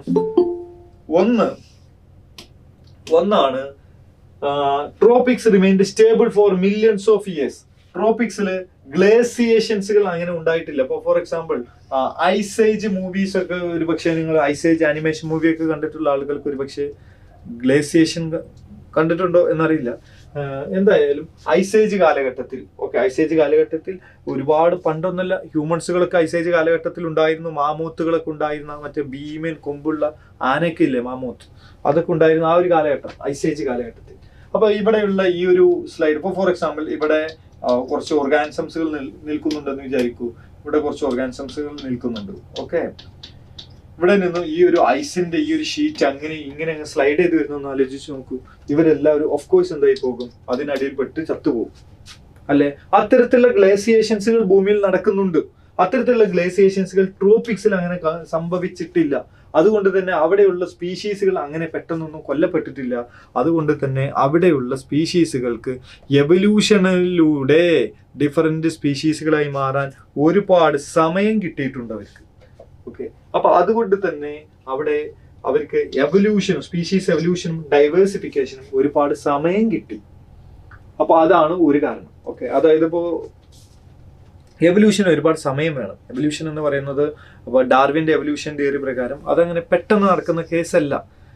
ഞാൻ നേരത്തെ പറഞ്ഞ പോലെ തന്നെ ഹ്യൂഗോ ഡെ വ്രീസിന്റെ മ്യൂട്ടേഷൻ തിയറി ആണെങ്കിൽ സാൾട്ടേഷൻ ആണ് സിംഗിൾ സ്റ്റെപ്പിൽ നടക്കുന്നതാണെങ്കിൽ, പക്ഷേ സാധാരണ മോസ്റ്റ് ഓഫ് ദ കേസിലും എന്താ പറയുക, എവല്യൂഷൻ എന്ന് പറയുന്നത് ഒരു ടൈം എടുക്കുന്ന ഒരു ലോങ് പ്രോസസ്സാണ്. അതുകൊണ്ടാണ് നമുക്ക് പലപ്പോഴും എവല്യൂഷൻ നമുക്ക് ഫീൽ ചെയ്യാത്തത്. കാരണം തന്നെ അതാണ്. അപ്പൊ അതിന് ഒരുപാട് സമയം വേണം എവല്യൂഷൻ.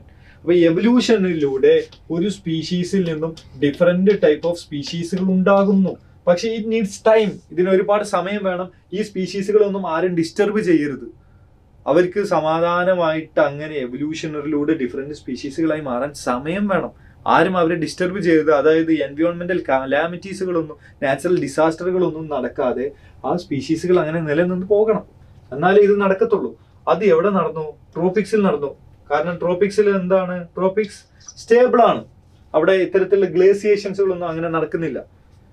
മറ്റൊന്നാണ് ട്രോപ്പിക്സില് എന്താണ്? ലെസ് സീസണൽ ആണ്, മോർ പ്രെഡിക്റ്റബിൾ ആണ്. ഇപ്പോൾ ഫോർ എക്സാമ്പിൾ നമുക്കിപ്പോൾ പറയാൻ പറ്റും, മെയ് മാസമായാൽ അല്ലെങ്കിൽ ജൂൺ ജൂലൈയിൽ മഴക്കാലമായിരിക്കും, ഡിസംബറിൽ വിന്റർ ആയിരിക്കും എന്നൊക്കെ നമുക്ക് പ്രെഡിക്റ്റ് ചെയ്യാൻ പറ്റും. അപ്പോൾ അതിനനുസരിച്ച് തന്നെയാണ് ഓർഗാനിസംസിന്റെ കേസിലും. മഴക്കാലമായി കഴിഞ്ഞാൽ ഇപ്പോൾ ഫോർ എക്സാമ്പിൾ ഫ്രോക്സുകളും അതേപോലെ തന്നെ എർത്തുവമോ ഇതൊക്കെ എന്താവാൻ തുടങ്ങും? ആക്റ്റീവ് ആവാനായിട്ട് തുടങ്ങും. അപ്പോൾ അതിനു മുമ്പ് അവർ ചത്തുപോയതൊന്നുമല്ല, പെട്ടെന്ന് പൊങ്ങി വരുന്നതൊന്നുമല്ല. അവർ ഈസ്റ്റുവേഷനോ ഹൈബർനേഷനിലോ ഒക്കെ പോയതായിരിക്കാം.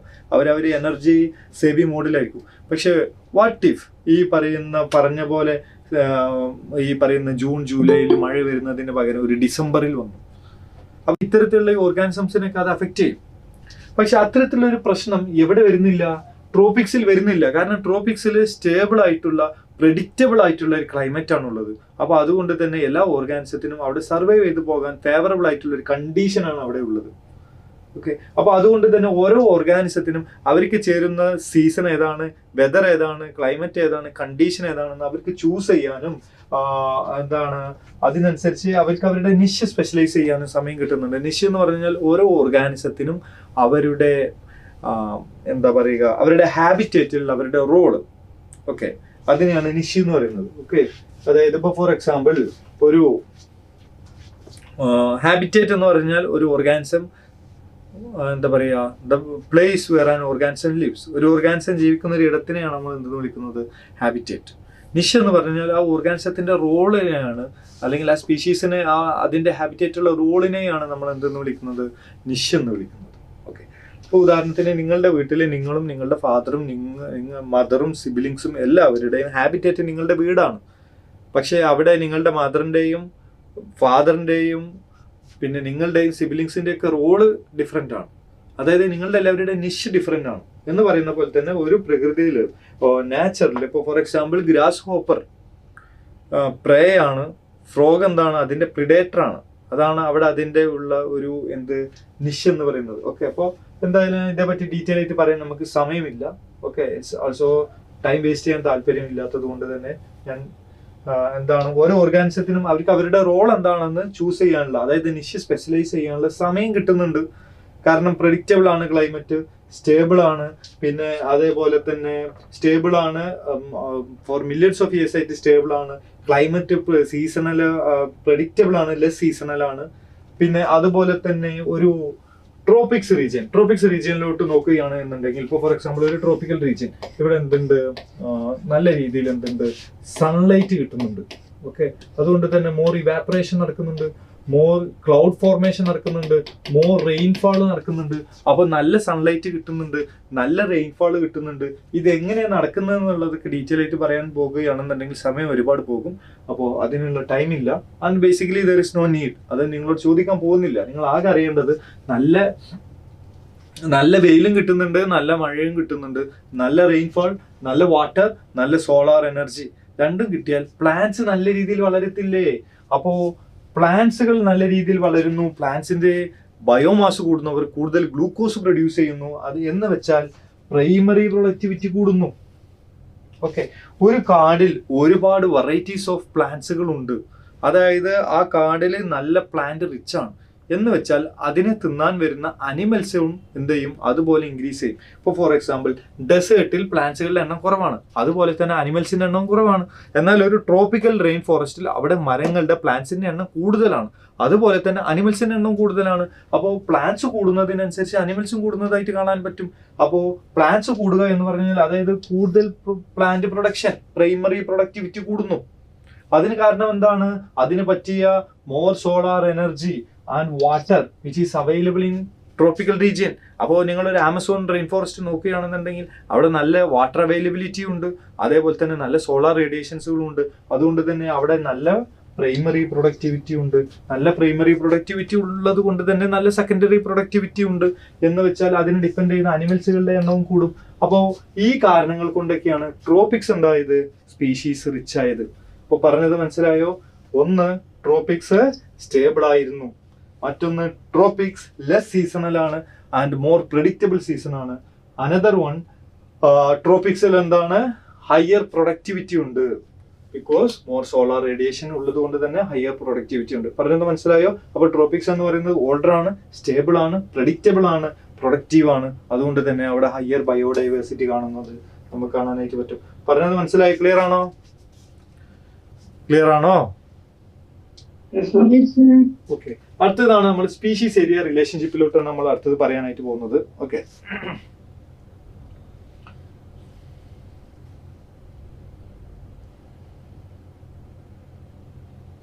അപ്പോ സ്പീഷീസ് ഏരിയ റിലേഷൻഷിപ്പ് ഇത് പറയുന്ന ആളാണ് അലക്സാണ്ടർ വോൺ ഹംബൾട്ട്. ഓക്കെ, സയന്റിസ്റ്റുകൾ ഓർത്ത് വെക്കണേ, Alexander von ഹംബൾട്ട്.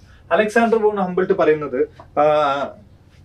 While exploring the south American jungles, okay, south American കാടുകളിൽ ഈ പുള്ളി എക്സ്പ്ലോർ ചെയ്യുന്ന സമയത്ത് പുള്ളിക്ക് ഒരു കാര്യം മനസ്സിലാക്കാനായിട്ട് പറ്റി. പുള്ളി എക്സ്പ്ലോർ ചെയ്യുന്ന ഏരിയ ഇൻക്രീസ് ചെയ്യുന്നതിനനുസരിച്ച് കൂടുതൽ കൂടുതൽ സ്പീഷീസുകളെ പുള്ളി കണ്ടെത്തി.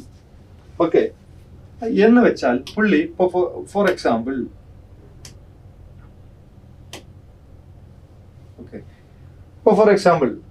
ഒരു 1 കിലോമീറ്റർ സ്ക്വയർ ഏരിയയിൽ എന്ത് ചെയ്യുന്നു, സ്പീഷീസുകളെ തേടി ഇറങ്ങുന്നു.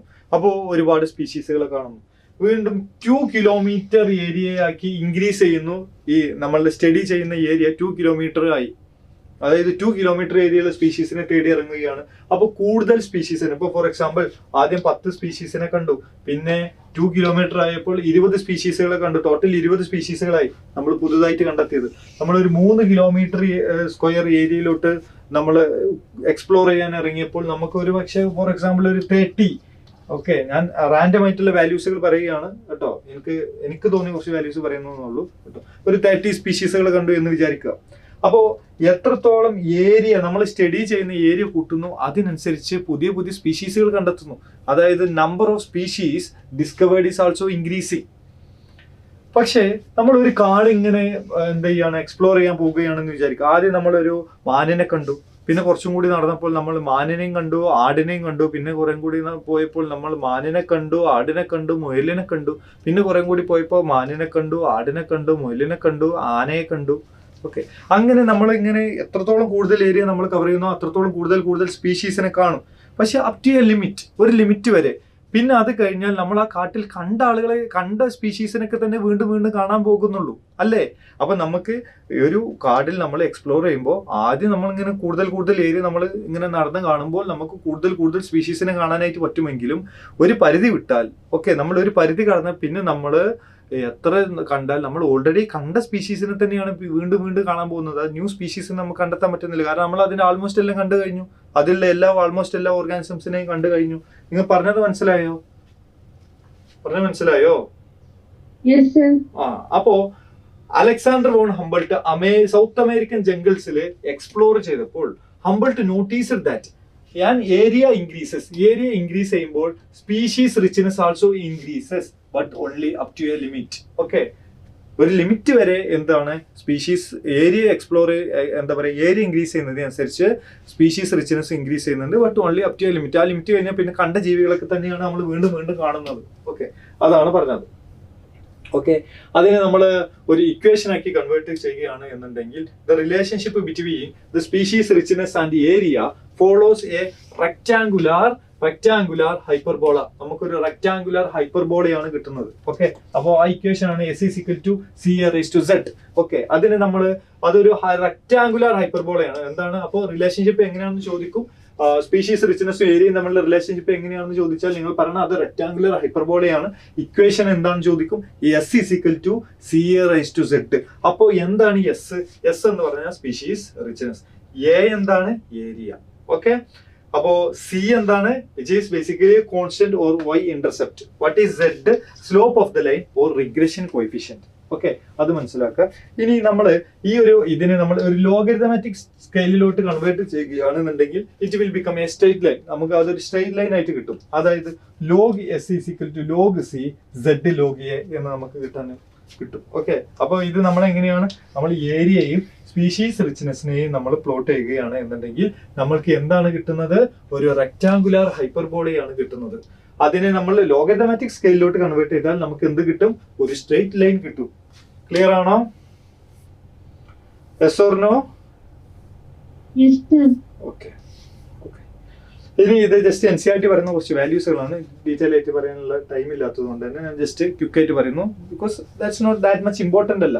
ഓക്കെ, അതുകൊണ്ടാണ്. ഇപ്പൊ സ്മോൾ ആൻഡ് മോഡറേറ്റ് ഏരിയ കാണുന്നുണ്ടെങ്കിൽ Z = 0.1 to 0.2 ആയിരിക്കും. അപ്പോൾ for example plants in Britain, അല്ലെങ്കിൽ ബേർഡ്സ് ഇൻ കാലിഫോർണിയ, അല്ലെങ്കിൽ മൊളുസ്കസ് ഇൻ ന്യൂയോർക്ക്, ഇതൊക്കെ നമ്മൾ നോക്കുകയാണെന്നുണ്ടെങ്കിൽ ഇവിടെ Z വാല്യൂ എന്ന് പറയുന്നത് 0.1 to 0.2 ആണ്. പക്ഷെ ഒരു ലാർജ് ഏരിയാസ് ലൈക്ക് ഒരു കോണ്ടിനെന്റിനെ ഒക്കെയാണ് നമ്മൾ കൺസിഡർ ചെയ്യുന്നത് എന്നുണ്ടെങ്കിൽ 0.6 to 1.2 ആയിരിക്കും സെഡിന്റെ വാല്യൂ. എങ്ങനെയാണ് വന്നത് എന്നുള്ളതൊന്നും നമ്മൾ അറിയണ്ട. ജസ്റ്റ് ഇൻ കേസ് നീറ്റിനെ ചോദിക്കുകയാണെന്നുണ്ടെങ്കിൽ ജസ്റ്റ് ഒന്ന് അറിഞ്ഞിരിക്കാൻ വേണ്ടി പറഞ്ഞു എന്നുള്ളൂ. ഓക്കെ, ചോദ്യങ്ങൾ അങ്ങനെ കണ്ടിട്ടില്ല, പക്ഷെ ചോദിച്ചാൽ എന്നുള്ളൊരു കൺസേണിൽ പറയുന്നതാണ്. ഓക്കെ, അപ്പോ എന്താണ് steeper slope, higher Z value എന്നാണ്. സ്റ്റീപ്പർ സ്ലോപ്പ് എന്ന് പറഞ്ഞാൽ ഈ സ്ലോപ്പ് ഭയങ്കര സ്റ്റീപ്പർ ആകുന്നു എന്ന് പറഞ്ഞാൽ അതിന്റെ അർത്ഥം എന്താണ്,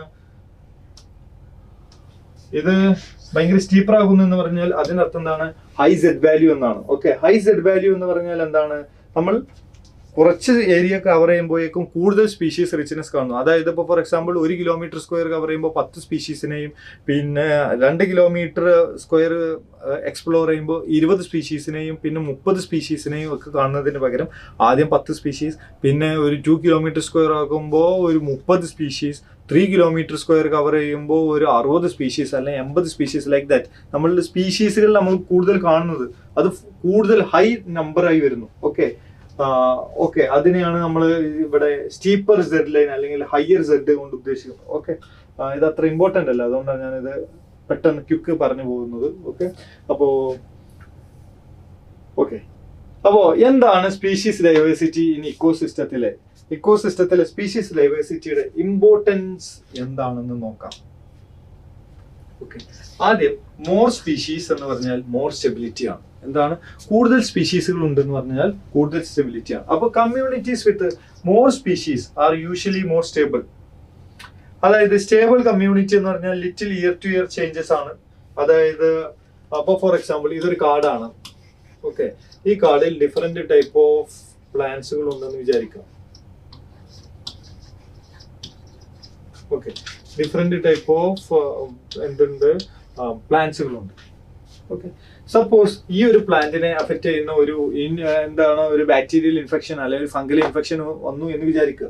അങ്ങനെ ഈ പ്ലാന്റ് എന്തായി പോകുന്നു, ഈ പ്ലാന്റ് ഇവിടെ നിന്നും ഡിസ്ട്രോയ് ആയി പോകുന്നു. ബട്ട് സ്റ്റിൽ ഈ ഫോറസ്റ്റ് എക്സിസ്റ്റ് ചെയ്യും, ബിക്കോസ് ഇവിടെ വേറെ വെറൈറ്റീസ് ഓഫ് പ്ലാന്റ്സുകളുണ്ട്. അപ്പോ ഇത് എത്രത്തോളം വെറൈറ്റീസിൽ ഇൻക്രീസ് ചെയ്യുന്നു അത്രത്തോളം ഈ കാർഡിന്റെ സ്റ്റെബിലിറ്റി കൂടുകയാണ്. ഇപ്പോൾ ഫോർ എക്സാമ്പിൾ ദിസ് ഈസ് അല്ലെങ്കിൽ ഇതെന്താണ്, ഒരു ഫോർ എക്സാമ്പിൾ ഒരു വാഴത്തോട്ടം എടുക്കുക. ഒരു വാഴത്തോട്ടം ഓക്കെ, മഴ വരുന്നു. എന്താണ്, നിങ്ങൾ വാഴ എന്ന് പറയുന്ന ഒരു സിനിമ തന്നെ ഉണ്ട്, അതിൽ നിങ്ങൾ കണ്ടിട്ടുണ്ടോ എന്നറിയില്ല. അതിൽ ലാസ്റ്റ് വാഴകളെല്ലാം നശിച്ചു പോകും അല്ലെ എന്ന് പറയുന്ന പോലെ ഇതൊരു വാഴത്തോട്ടമാണ്. അപ്പൊ ഈ വാഴത്തോട്ടത്തിൽ ഒരു മഴ വന്നാൽ ഇത് മൊത്തം ഡിസ്ട്രോയ് ചെയ്ത് പോയി. ഓക്കെ, എന്ന് വെച്ചാൽ ഇതിന് തീരെ സ്റ്റെബിലിറ്റി ഇല്ല, കാരണം ഇത് വെറൈറ്റീസ് ഓഫ് സ്പീഷീസ് ഇല്ല. ഓക്കെ, അപ്പോ എത്രത്തോളം വെറൈറ്റീസ് ഓഫ് സ്പീഷീസുകൾ ഉണ്ടോ, സപ്പോസ് ഇതിനകത്ത് നമ്മൾ മാവ് വെച്ചിട്ടുണ്ട്, പ്ലാവ് വെച്ചിട്ടുണ്ട്, പ്ലാവ് വെച്ചിട്ടുണ്ട്, അങ്ങനെ പല ആൾക്കാർ വെച്ചിട്ടുണ്ട്. പിന്നെ എന്താ പറയാ, മാവുണ്ട്, പ്ലാവുണ്ട്, പിന്നെ വേറെ പുളിമരമുണ്ട്, റബ്ബറുണ്ട്, തേക്കുണ്ട് എന്നൊക്കെ വിചാരിക്കാം. ഓക്കെ, ഇവിടെ മഴക്കാലം വന്നു കഴിഞ്ഞാൽ ഒരു പക്ഷേ വാഴ പോകുമായിരിക്കും, പക്ഷെ ബാക്കിയുള്ളവരോട് സ്റ്റിൽ അവിടെ സർവൈവ് ചെയ്യും. അപ്പോൾ എത്രത്തോളം സ്പീഷീസുകൾ ഇൻക്രീസ് ചെയ്യുന്നു അത്രത്തോളം അവിടെ സ്റ്റെബിലിറ്റി കൂടുന്നു. പറഞ്ഞാൽ മനസ്സിലായോ? ഓക്കെ, അല്ലെങ്കിൽ ഇപ്പോൾ ഫോർ എക്സാമ്പിൾ ഇതൊരു ഗ്രാസ് ഹോപ്പർ ഉണ്ട്. ഗ്രാസ് ഹോപ്പറിനെ തിന്നാൻ വേണ്ടിയിട്ട് ഇവിടെ ഫ്രോഗ് ഉണ്ട്. ഓക്കെ, ഫ്രോഗിനെ തിന്നാൻ സ്നേക്ക് ഉണ്ട്, ലൈക്ക് ദാറ്റ്. ഓക്കെ, അപ്പൊ സപ്പോസ് ഫ്രോഗ് എക്സ്റ്റിങ്റ്റ് ആയി കഴിഞ്ഞാൽ പിന്നെ സ്നേക്കിനെ തിന്നുന്ന ഈഗിൾ. ഓക്കെ, സ്നേക്കിന് ഫുഡ് കിട്ടാതെയാകും. സ്നേക്കിന് ഫുഡ് കിട്ടാതാവുമ്പോൾ സ്നേക്ക് ഇല്ലാതാവും, അത് ഈഗിളിനെ എഫക്ട് ചെയ്യും. ഓക്കെ, അപ്പൊ ഫോർ എക്സാമ്പിൾ അപ്പൊ പക്ഷെ ഈ ഒരു സ്ഥലത്ത്, ഈ ഒരു ഇക്കോസിസ്റ്റത്തിൽ ഫ്രോഗ് മാത്രമല്ല, ഗ്രാസ് ഹോപ്പറിനെ തിന്നുന്ന റാറ്റ് ഉണ്ട്, ബേർഡ് ഉണ്ട് എന്ന് വിചാരിക്കാം. അങ്ങനെയാണെങ്കിൽ ഇവിടെ ഫ്രോഗ് എക്സ്റ്റിങ്റ്റ് ആയാലും ഇവിടെ ആരുണ്ട്? സ്നേക്കിന് റാറ്റിനെ പിടിച്ച് തിന്നാം, അല്ലെങ്കിൽ സ്നേക്കിന് ബേർഡ്സിനെ പിടിച്ച് തിന്നാം. ഓക്കെ, അല്ലെങ്കിൽ ഇതേ ആൾക്കാർക്ക് ഈഗിളിന് വേണമെങ്കിൽ ഈ റാറ്റിനെ പിടിച്ച് തിന്നാം. എന്ന് വെച്ചാൽ ഇവർക്ക് സ്റ്റിൽ ഇവിടെ സർവൈവ് ചെയ്യാൻ പറ്റും. ദാറ്റ് മീൻസ് ദീസ് ഇക്കോസിസ്റ്റം പിന്നെയും എന്താണ്, എത്രത്തോളം ഇവിടെ സ്പീഷീസുകൾ ഇൻക്രീസ് ചെയ്യുന്നു അത്രത്തോളം ഈ സ്പീഷീസ് ഈ ഇക്കോസിസ്റ്റം എന്താകുന്നു, മോർ ആൻഡ് മോർ സ്റ്റേബിൾ ആയി മാറുന്നു. അപ്പോ എത്രത്തോളം സ്പീഷീസുകൾ ഇൻക്രീസ് ചെയ്യുന്നു അത്രത്തോളം എന്ത് ചെയ്യുന്നു, ഇക്കോസിസ്റ്റം സ്റ്റേബിൾ ആയി വരുന്നു. ഓക്കെ, അപ്പോ ഇക്കോസിസ്റ്റത്തിന്റെ ഇമ്പോർട്ടൻസ് കാണിക്കുന്ന, അതിനെ പറ്റി സ്റ്റഡി ചെയ്ത ഒരാളാണ് ആര്? David Tilman. Okay, David Tilman ഒരുപാട് എക്സ്പെരിമെന്റുകൾ ചെയ്യുന്നുണ്ട്. ഓക്കെ, ഈസ് ഓൾസോ ഇതിൽ വർക്ക് ചെയ്ത, ബയോഡൈവേഴ്സിറ്റിയിൽ വർക്ക് ചെയ്യുന്ന ഒരു സയന്റിസ്റ്റ് ആണ്. പുള്ളി മനസ്സിലാക്കിയത് ഹയർ ഡൈവേഴ്സിറ്റി ഉണ്ടെങ്കിൽ less variation in biomass. Okay, less variation in biomass, അതായത് more species means higher productivity. Suppose ഇതൊരു കാടാണ്, ഞാൻ നേരത്തെ പറഞ്ഞ പോലെ തന്നെ ഇതൊരു കാടാണ്, ഇവിടെ ഡിഫറെന്റ് ടൈപ്പ് ഓഫ് പ്ലാന്റ്സുകൾ ഉണ്ട്. ഓക്കെ, അപ്പോ ഫോർ എക്സാമ്പിൾ, ഓക്കെ, ഇതൊരു കാട്. ഓക്കെ, ഇതൊരു വാഴത്തോട്ടം. മഴ വരുന്നു, ഇതെല്ലാം അടിച്ചു പോകുന്നു. അടുത്ത നെക്സ്റ്റ് ടൈം അടുത്ത വർഷം നോക്കുമ്പോ ഇവിടെ എന്തില്ല, ഇതിന്റെ ബയോമാസ് പോയി. പക്ഷെ ഈ ഒരു കാട്, ഇതിനെന്താണ്, ഇപ്പൊ ഫോർ എക്സാമ്പിൾ ഇതിൽ വാഴ ഉണ്ടെന്ന് വിചാരിക്കുക, വാഴ പോയി, എന്നാലും ബാക്കിയുള്ള ആൾക്കാർ ഇവിടെ സർവൈവ് ചെയ്യും. ഇയാൾ പോയാലും ബാക്കിയുള്ളവരെ സർവൈവ് ചെയ്യും. ദാറ്റ് മീൻസ് അവിടെ ഇതിന്റെ ബയോമാസിൽ കാര്യമായിട്ട് എന്ത് ചെയ്യാൻ പോകുന്നില്ല, വലിയ വേരിയേഷൻസുകളൊന്നും വരാൻ പോകുന്നില്ല. ഓക്കെ, അപ്പൊ higher diversity, less biomass variation. അല്ലെങ്കിൽ ഇപ്പോ ഫോർ എക്സാമ്പിൾ ഇത് പോയി, വാഴത്തോട്ടത്തിലെ വാഴകളെല്ലാം പോയി. അപ്പോ എന്ന് വെച്ചാൽ ഇവിടുത്തെ പ്രൊഡക്ടിവിറ്റി കുറഞ്ഞു. പ്ലാന്റ് ഇല്ല, പിന്നെ അവിടെ അതിന്റെ പ്രൈമറി പ്രൊഡക്ഷനും ഇല്ല. ഓക്കെ, എന്ന് വെച്ചാൽ അതിന്റെ പ്രൈമറി പ്രൊഡക്ടിവിറ്റി ഇല്ല. സപ്പോസ് പക്ഷെ ഈ ഒരു കാർഡിന്റെ കേസിൽ നോക്കൂ, ഈ വാഴ പോയി, എന്നാൽ ഇവിടെ ബാക്കിയുള്ളവരുണ്ട്, അവര് സ്റ്റിൽ എന്തായിരിക്കും, പ്രൊഡക്ഷൻ നടത്തും. ദാറ്റ് മീൻസ് പ്രൊഡക്ടിവിറ്റി സ്റ്റിൽ അവിടെ ഹയർ ആയിട്ടുണ്ട്. അപ്പോൾ കൂടുതൽ സ്പീഷീസ്, മോർ പ്രൊഡക്ടിവിറ്റി. നിങ്ങൾ പറഞ്ഞാൽ മനസ്സിലായോ?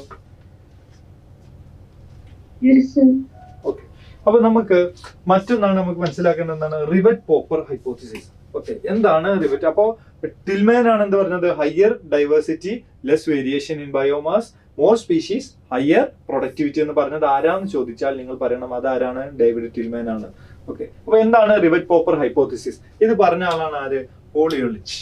ഓക്കെ, പോൾ എർലിച്ച് എന്ന് പറയുന്ന സ്റ്റാൻഫോർഡ് ഇക്കോളജിസ്റ്റ്. ഓക്കെ, ഉദാഹരണത്തിന് ഇപ്പൊ പറയുകയാണെന്നുണ്ടെങ്കിൽ നിങ്ങളൊരു അപ്പോൾ ഫോർ എക്സാമ്പിൾ നിങ്ങൾ എല്ലാവരും കൂടെ ഒരു വിമാനത്തിൽ യാത്ര ചെയ്യുകയാണ്. ഒരു വിമാനത്തിൽ യാത്ര ചെയ്യുന്ന സമയത്ത് നിങ്ങൾ ഓരോരുത്തരായിട്ട് അതിന്റെ ഓരോ റിവറ്റുകൾ, അതിന്റെ സ്ക്രൂ നിങ്ങൾ അത് ഊരിയെടുക്കാൻ പോവുകയാണ്. ഓക്കെ, അല്ലെങ്കിൽ അതിന്റെ ആണി ഊരിയെടുക്കാൻ പോവുകയാണ്. കുറച്ച് ആൾക്കാർ അതിന്റെ സീറ്റിന്റെ ആണി ഊരിയെടുക്കുകയാണ്.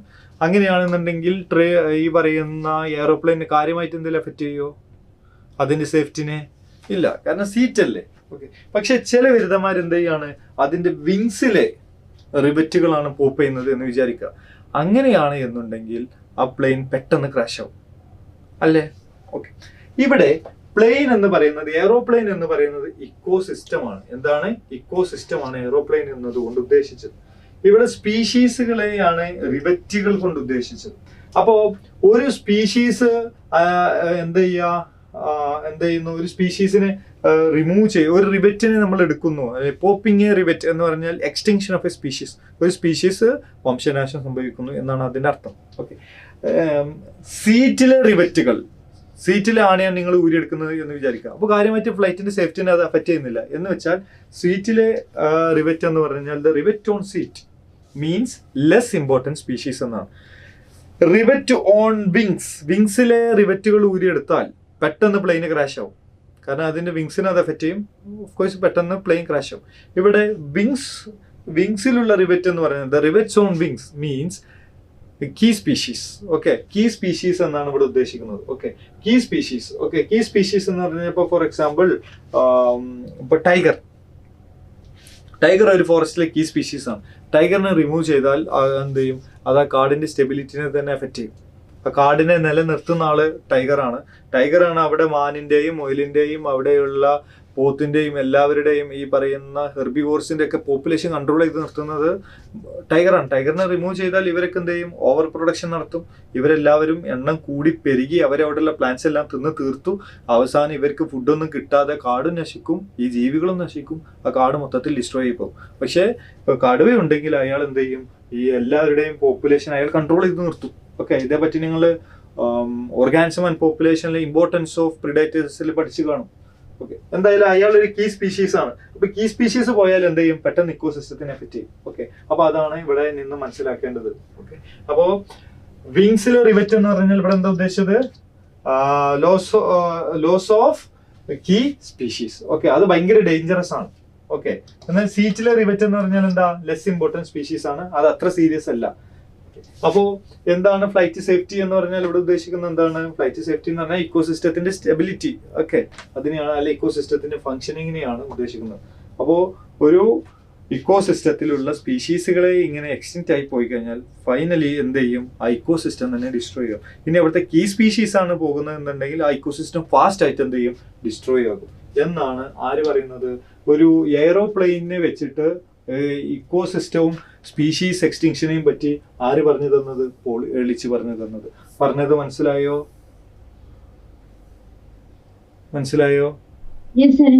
ഓക്കെ.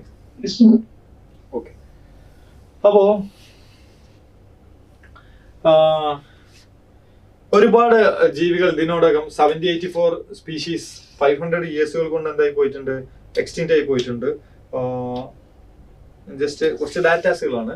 784 സ്പീഷീസുകൾ 500 ഇയേഴ്സുകൾ കൊണ്ട് എക്സ്റ്റെൻഡ് ആയി പോയിട്ടുണ്ട്. അതിൽ വെർട്ടിബ്രേറ്റ്സ് 338, ഇൻവെർട്ടിബ്രേറ്റ്സ് 59 ഒക്കെ പോയിട്ടുണ്ട്. അപ്പോ IUCNന്റെ ഡാറ്റ പ്രകാരം നോക്കുകയാണെന്നുണ്ടെങ്കിൽ വിത്തിൻ 500 ഇയേഴ്സ് 784 സ്പീഷീസുകൾ പോയി എന്ന് നമ്മൾ പറഞ്ഞു. ഓക്കെ, റീസെന്റ് ട്രെൻഡ് നോക്കുകയാണെന്നുണ്ടെങ്കിൽ ലാസ്റ്റ് 20 ഇയേഴ്സുകൾ കൊണ്ട് 27 സ്പീഷീസുകൾ ഡിസപ്പിയർ ആയി പോയി. ലാസ്റ്റ് 20 ഇയേഴ്സുകൾ കൊണ്ട് 27 സ്പീഷീസുകൾ ഡിസപ്പിയർ ആയി പോയി. ഓക്കെ, മോർ ദാൻ 50,500 സ്പീഷീസുകൾ ത്രെറ്റൻഡ് വിത്ത് എക്സ്റ്റിങ്ഷൻ. അവർ വംശനാശ ഭീഷണിയിലാണ്. More than 50,500 species. ഓക്കെ, അപ്പോൾ എക്സ്റ്റിങ്ഷൻ നോക്കുകയാണെന്നുണ്ടെങ്കിൽ ബേർഡ്സ് 12% ഓഫ് ബേർഡ്സ് എക്സ്റ്റിങ്റ്റ് ആയി പോയി, 23% ഓഫ് മാമൽസ് എക്സ്റ്റിങ്റ്റ് ആയി, 32% ആംഫീബിയൻസുകൾ എക്സ്റ്റിങ്റ്റ് ആയി, 31% ജിംനോസ്പെർം എക്സ്റ്റിങ്റ്റ് ആയി. ഓക്കെ, എന്തായാലും ഈ എക്സ്റ്റിങ്ഷൻ എന്ന് പറയുന്ന സാധനം അത് പണ്ട് മുതലേ ഉള്ള സംഭവമാണ്. ഇന്നോ ഇന്നലെയോ തുടങ്ങിയതല്ല. ഒരു ഉദാഹരണത്തിന് പറയുകയാണെന്നുണ്ടെങ്കിൽ ദിനോസേഴ്സുകൾ പണ്ട് ഭൂമിയിൽ ഉണ്ടായിരുന്ന ആളുകളായിരുന്നു.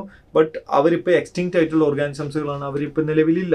അപ്പൊ എല്ലാ കാലഘട്ടത്തിലും ഈ പറയുന്ന എക്സ്റ്റിങ്ഷൻ അല്ലെങ്കിൽ വംശനാശം എന്ന് പറയുന്ന സംഭവം നടക്കുന്നുണ്ട്. പക്ഷേ ഇപ്പോ ബിക്കോസ് ഓഫ് ആന്ത്രോപോജനിക് ആക്ഷൻ അല്ലെങ്കിൽ ബിക്കോസ് ഓഫ് ഹ്യൂമൻ ആക്ടിവിറ്റീസ്, മനുഷ്യന്മാര് കാരണം പണ്ടുള്ളതിനേക്കാളും 100 to 1000 ടൈംസ് ഫാസ്റ്റർ ആയിട്ടാണ് എന്ത് ചെയ്യുന്നത്? എക്സ്റ്റിങ്ഷൻ നടക്കുന്നത്. അപ്പോൾ ഇതിനോടകം പല എക്സ്റ്റിങ്ഷൻസുകൾ നടന്നിട്ടുണ്ട്. 5 എക്സ്റ്റിങ്ഷൻസുകൾ നടന്നിട്ടുണ്ട്. ഇനി വരാൻ പോകുന്നത് 6th മാസ് എക്സ്റ്റിങ്ഷൻ ആണ്. അപ്പോൾ ഈ 6th മാസ് എക്സ്റ്റിങ്ഷൻ എന്തായാലും എത്രയും പെട്ടെന്ന് വരും. അതിന്റെ പ്രധാന കാരണക്കാരൻ ആരാണ്? ഹ്യൂമൻ ആണ്. മാസ് എക്സ്റ്റിങ്ഷൻ എന്ന് പറയുമ്പോൾ ഓഫ് കോഴ്സ് അത് ഹ്യൂമന്റെ സർവൈവലിനെ അഫക്റ്റ് ചെയ്യും. ഒരുപക്ഷെ ഹ്യൂമൻസും അതിന്റെ കൂടെ തന്നെ എക്സ്റ്റിങ്റ്റ് ആയി പോയേക്കാം. ഓക്കെ, അപ്പോ എന്തായാലും പ്രീ ഹ്യൂമൻ റേറ്റ്സ്, ഓക്കെ, അതായത് മനുഷ്യന്മാർക്ക് വരുന്നതിന് മുമ്പ് എക്സ്റ്റിങ്ഷൻസ് ഉണ്ടായിരുന്നു. ഞാൻ പറഞ്ഞല്ലോ, ദിനോസേഴ്സുകളൊക്കെ പോയിട്ടുണ്ട്. അപ്പോൾ എന്തായാലും അത് ഇപ്പോൾ നിലവിൽ അന്നുണ്ടായതിനേക്കാളും 100 to 1000 ടൈംസ് ഫാസ്റ്റ് ആയിട്ടാണ് എക്സ്റ്റിങ്ഷൻ നടക്കുന്നത്. ഈ ട്രെൻഡ് കണ്ടിന്യൂ ചെയ്യുകയാണെന്നുണ്ടെങ്കിൽ okay, half of the species on the earth will vanish within 100 years. 100 years കൊണ്ട് വെറും 100 വർഷം കൊണ്ട് half of the species on the earth എന്ത് ചെയ്യും, ഡിസപ്പിയർ ആയി പോകും. എന്ന് വെച്ചാൽ ഈ പറയുന്ന ഭൂമിയുടെ നാശം നമ്മൾ കണ്ണുകൊണ്ട്, നമുക്ക് ആയുസ് ഉണ്ടെങ്കിൽ നമ്മൾ കണ്ണുകൊണ്ട് നമുക്ക് എന്ത് ചെയ്യേണ്ടി വരും, വിറ്റ്നസ് ചെയ്യേണ്ടി വരും. ഓക്കെ, അങ്ങനെ എക്സ്റ്റെൻഡ് ആയി പോയ ചില ഫേമസ് ആയിട്ടുള്ള കുറച്ച് സ്പീഷീസുകൾ നോക്കാം. ഒന്നാണ് ഡോഡോ. ആരാണ് ഡോഡോ? മൊറീഷ്യസിൽ കണ്ടിരുന്ന ഒരാളാണ് ഡോഡോ. ആഫ്രിക്കയിൽ കണ്ടിരുന്ന ഖോഗ. ഓസ്ട്രേലിയയിൽ കണ്ടിരുന്ന തൈലസീൻ അല്ലെങ്കിൽ ടാസ്മാനിയൻ വൂൾഫ് എന്ന് പറയുന്ന ആള്. പിന്നെ അതേപോലെ തന്നെ റഷ്യയിൽ കണ്ടിരുന്ന സ്റ്റീലാർ സീക്കോ. അതുപോലെ തന്നെ ബാലി, ജാവൻ, കാസ്പിയൻ. ഈ സബ് സ്പീഷീസുകൾ, ടൈഗറിന്റെ ഈ സബ് സ്പീഷീസുകളും ഇവരൊക്കെ എന്താണ്, എക്സ്റ്റിങ്ക്റ്റ് ആയി പോയ ചില ഫേമസ് സ്പീഷീസുകളാണ്. ഓക്കെ, അപ്പോ ഇതാണ് ഫേമസ് ആയിട്ടുള്ള ചില സബ് സ്പീഷീസ്. ഓക്കെ, ഇനി എന്തുകൊണ്ടാണ് എക്സ്റ്റിങ്ഷൻ നടക്കുന്നത്? അതിന്റെ ഇമ്പോർട്ടന്റ് ആയിട്ടുള്ള 4 കാരണങ്ങളാണ് നമ്മൾ ഫസ്റ്റ് ഡിസ്കസ് ചെയ്യാൻ പോകുന്നത്. അതിൽ ഫസ്റ്റത്തേതാണ് ഹാബിറ്റേറ്റ് ലോസ് ആൻഡ് ഫ്രാഗ്മെന്റേഷൻ. എന്താണ് habitat loss and fragmentation? Then over exploitation, alien or invasive species. Okay, then co extinction. ഇത് 4മാണ് ഈ പറയുന്ന ബയോഡൈവേഴ്സിറ്റി ലോസിന്റെ 4 മേജർ കോസുകൾ. ഇവർ മാത്രമൊന്നുമല്ല, പക്ഷെ 4 മേജർ കോസുകൾ ഇവരാണ്. ഈ 4 നമ്മൾ എവിൽ കോർട്ടറ്റ് എന്ന് പറയും. അപ്പൊ എന്തൊക്കെയായിരുന്നു? Habitat loss and fragmentation, over exploitation, alien species invasion and co extinction. അപ്പോൾ അതില് ആദ്യം ഹാബിറ്റേറ്റ് ലോസ് ആൻഡ് ഫ്രാഗ്മെന്റേഷൻ എന്താണെന്ന് നോക്കാം. ഹാബിറ്റേറ്റ് ലോസ് എന്ന് പറഞ്ഞു കഴിഞ്ഞാൽ ഒരു ജീവിയുടെ അതിന്റെ ഹാബിറ്റേറ്റ്, ആവാസ വ്യവസ്ഥ, അത് ജീവിക്കുന്ന ഇടം ഇല്ലാതായി പോകുന്നു. നിങ്ങൾ കാട് വെട്ടി തെളിയിക്കുകയാണ്, അപ്പൊ കാട്ടിലെ ജീവികൾ എവിടെ പോയി താമസിക്കും? അവർക്ക് അവരുടെ കാടില്ലാതായി പോകുകയാണ്, അല്ലേ? അപ്പോ അതിനെയാണ് നമ്മൾ ഹാബിറ്റേറ്റ് ലോസ് എന്ന് പറയുന്നത്. ഇപ്പൊ ഫോർ എക്സാമ്പിൾ ഇതൊരു കാടാണെന്ന് വിചാരിക്കുക. നിങ്ങൾ ഈ കാടിനെ ഇങ്ങനെ ഒരു റോഡ് അങ്ങോട്ട് ഉണ്ടാക്കുകയാണ്. ഇപ്പൊ ഈ കാട് 2 ഫ്രാഗ്മെന്റുകൾ, 2 പീസായി പോയി. ഇങ്ങനെ ഒരു റോഡ് ഉണ്ടാക്കുകയാണ്. ഇപ്പൊ ഈ കാട് 4 പീസായി പോയി, 4 പീസായി. ഇങ്ങനെ ഒരു കാട് ഉണ്ടാക്കുന്നു. അപ്പൊ ഇത് അഗെയിൻ ഫ്രാഗ്മെന്റുകളായി. ഇത് ഇങ്ങനെ ഒരു റോഡ് ഉണ്ടാക്കുന്നു. ഈ കാടിലൂടെ, ഈ ഫോറസ്റ്റിലൂടെ അഗെയിൻ നിങ്ങൾ ഇങ്ങനെ ഒരു റോഡ് ഉണ്ടാക്കുന്നു, ഇങ്ങനെ ഒരു റോഡ് ഉണ്ടാക്കുന്നു. അപ്പൊ എന്ന് വെച്ചാൽ പണ്ട് ഇവിടെ ഉണ്ടായിരുന്ന ഒരു ഫോറസ്റ്റ് ഇപ്പൊ പീസായി പോയി, ഫ്രാഗ്മെന്റുകളായി പോയി. This is what we call the fragmentation. Okay, ഇപ്പോൾ ഫ്രാഗ്മെന്റേഷൻ സംഭവിച്ചാൽ ഇത് ഈ ലാർജ് ടെറിറ്ററി ആവശ്യമുള്ള, ഇപ്പോൾ ഫോർ എക്സാമ്പിൾ ടൈഗറിനെ പോലെയൊക്കെയുള്ള ലാർജ് ടെറിറ്ററി ആവശ്യമുള്ള മാമൽസുകളും ബേർഡ്സുകളും ഒക്കെ ഉണ്ട്, അത് അവരെ എഫക്ട് ചെയ്യും. അതുപോലെ തന്നെ മൈഗ്രേറ്ററി സ്പീഷീസുകൾ ഉണ്ട്. അവർ ഒരിടത്തിൽ നിന്ന് മറ്റൊരു ദൂരെ ഇടത്തോട്ട് അവർ മൈഗ്രേറ്റ് ചെയ്തു പോകുന്ന ആളുകളുണ്ട്. അത്തരത്തിലുള്ള സ്പീഷീസുകളുണ്ട്, അനിമൽസുകളും ബേർഡ്സുകളും. അവരെ ഈ ഫ്രാഗ്മെന്റേഷൻ എഫക്ട് ചെയ്യും. അപ്പൊ അവരെയൊക്കെയാണ് എന്ത്, ഫ്രാഗ്മെന്റേഷൻ എഫക്ട് ചെയ്യുന്നത്. അപ്പോൾ ഫ്രാഗ്മെന്റേഷൻ എന്താണെന്ന് നമ്മൾ പറഞ്ഞു. ഹാബിറ്റേറ്റ് ഡീഗ്രഡേഷൻ നമ്മൾ പറഞ്ഞു. പലയിടത്തും ഇപ്പോൾ ഇത് ഫോറസ്റ്റ് ആണ്. അപ്പോൾ പലയിടത്തും ഫോറസ്റ്റ് എന്ത് ചെയ്യുന്നുണ്ട്, വെട്ടി നശിപ്പിച്ച് കളയുന്നുണ്ട്. ഇപ്പോൾ ഫോർ എക്സാമ്പിൾ ഈ പറയുന്ന നമ്മളുടെ എർത്തിന്റെ തന്നെ ലെങ്സ് എന്ന് പറയപ്പെടുന്ന, ലെങ്സ് ഓഫ് ദ പ്ലാനറ്റ് എന്ന് പറയപ്പെടുന്ന ആമസോൺ റെയിൻ ഫോറസ്റ്റ്. ഓക്കെ, അവിടെ മില്യൺസ് ഓഫ് സ്പീഷീസുകൾ താമസിക്കുന്നുണ്ട്. അവിടെയുള്ള ആളുകൾ സോയാബീൻ കൾട്ടിവേഷന് വേണ്ടിയിട്ട് ആ കാട് വെട്ടി നശിപ്പിച്ച് കളയുന്നു. അതേപോലെ തന്നെ അവരുടെ കാറ്റിലിനുള്ള ഗ്രാസ് ലാൻഡിന് വേണ്ടിയിട്ട്, അവർക്ക് കാറ്റിലിന് മേഞ്ഞ് തിന്നാനുള്ള ഒരു ഇടം ഉണ്ടാക്കിയെടുക്കാൻ വേണ്ടി അതിനെ, ആ ഫോറസ്റ്റിനെ ഗ്രാസ് ലാൻഡ് ആക്കി കൺവേർട്ട് ചെയ്യുന്നു. എന്ന് വെച്ചാൽ അപ്പോൾ അവിടെയുള്ള കാടല്ലേ അവർ വെട്ടി നശിപ്പിക്കുന്നത്. അപ്പൊ ആ കാട്ടിലെ ജീവികൾ എവിടെ പോയി താമസിക്കും? അവരുടെ താമസ സ്ഥലം, അവരുടെ ഹാബിറ്റേറ്റ് ആണ് അവിടെ എന്തായി പോയത്, ഡീഗ്രേഡ് ആയി പോയത്, നശിച്ചു പോയത്. ഓക്കെ, അപ്പോ ഡാറ്റ നോക്കുകയാണെന്നുണ്ടെങ്കിൽ ഏർലിയർ 14% ഓഫ് 14% ലാൻഡ് സർഫസ് എന്തായിരുന്നു, ട്രോപ്പിക്കൽ റെയിൻ ഫോറസ്റ്റുകളായിരുന്നു. ഇപ്പൊ അത് എത്രയായി, അറൌണ്ട് 6% ആയിട്ട് റെഡ്യൂസ് ചെയ്തു. അപ്പൊ പണ്ട് ലാൻഡ് എർത്തിലെ, നമ്മളുടെ പ്ലാനറ്റിലെ ലാൻഡിന്റെ, നമ്മുടെ എർത്തിലെ ലാൻഡിന്റെ മോർ ദാൻ 14% എന്തായിരുന്നു, ഈ പറയുന്ന ട്രോപ്പിക്കൽ റെയിൻ ഫോറസ്റ്റ് ആണെങ്കിൽ ഇപ്പോൾ അത് 6% ആയിട്ട് എന്തായി, റെഡ്യൂസ് ആയി പോയി. ഓക്കെ, അപ്പോ ഭയങ്കര റാപ്പിഡ് ആയിട്ടാണ് ഡിസ്ട്രോയ് ചെയ്ത് പോയിക്കൊണ്ടിരിക്കുന്നത്. എന്ന് വെച്ചാൽ വിത്തിൻ ഷോർട്ട് സ്പാൻ കൊണ്ട്, അതായത് വിത്തിൻ 1 hour കൊണ്ട് 1000 ഹെക്ടേഴ്സുകളൊക്കെയാണ് എന്ത് ചെയ്യുന്നത്, ഈ ഭൂമിയിൽ എന്ത് ചെയ്യുന്നത്, ലോസ് ആയി പോയിക്കൊണ്ടിരിക്കുന്നത്. എന്ന് വെച്ചാൽ ഞാനിപ്പോൾ ഇവിടെ ഗ്ലാസ് എടുത്ത് തീരുമ്പോഴേക്കും ഒരു 1 hectare ഒക്കെ എന്ത് ചെയ്യുന്നു, കാട് വെട്ടി നശിപ്പിച്ചു പോകുന്നു. Like that.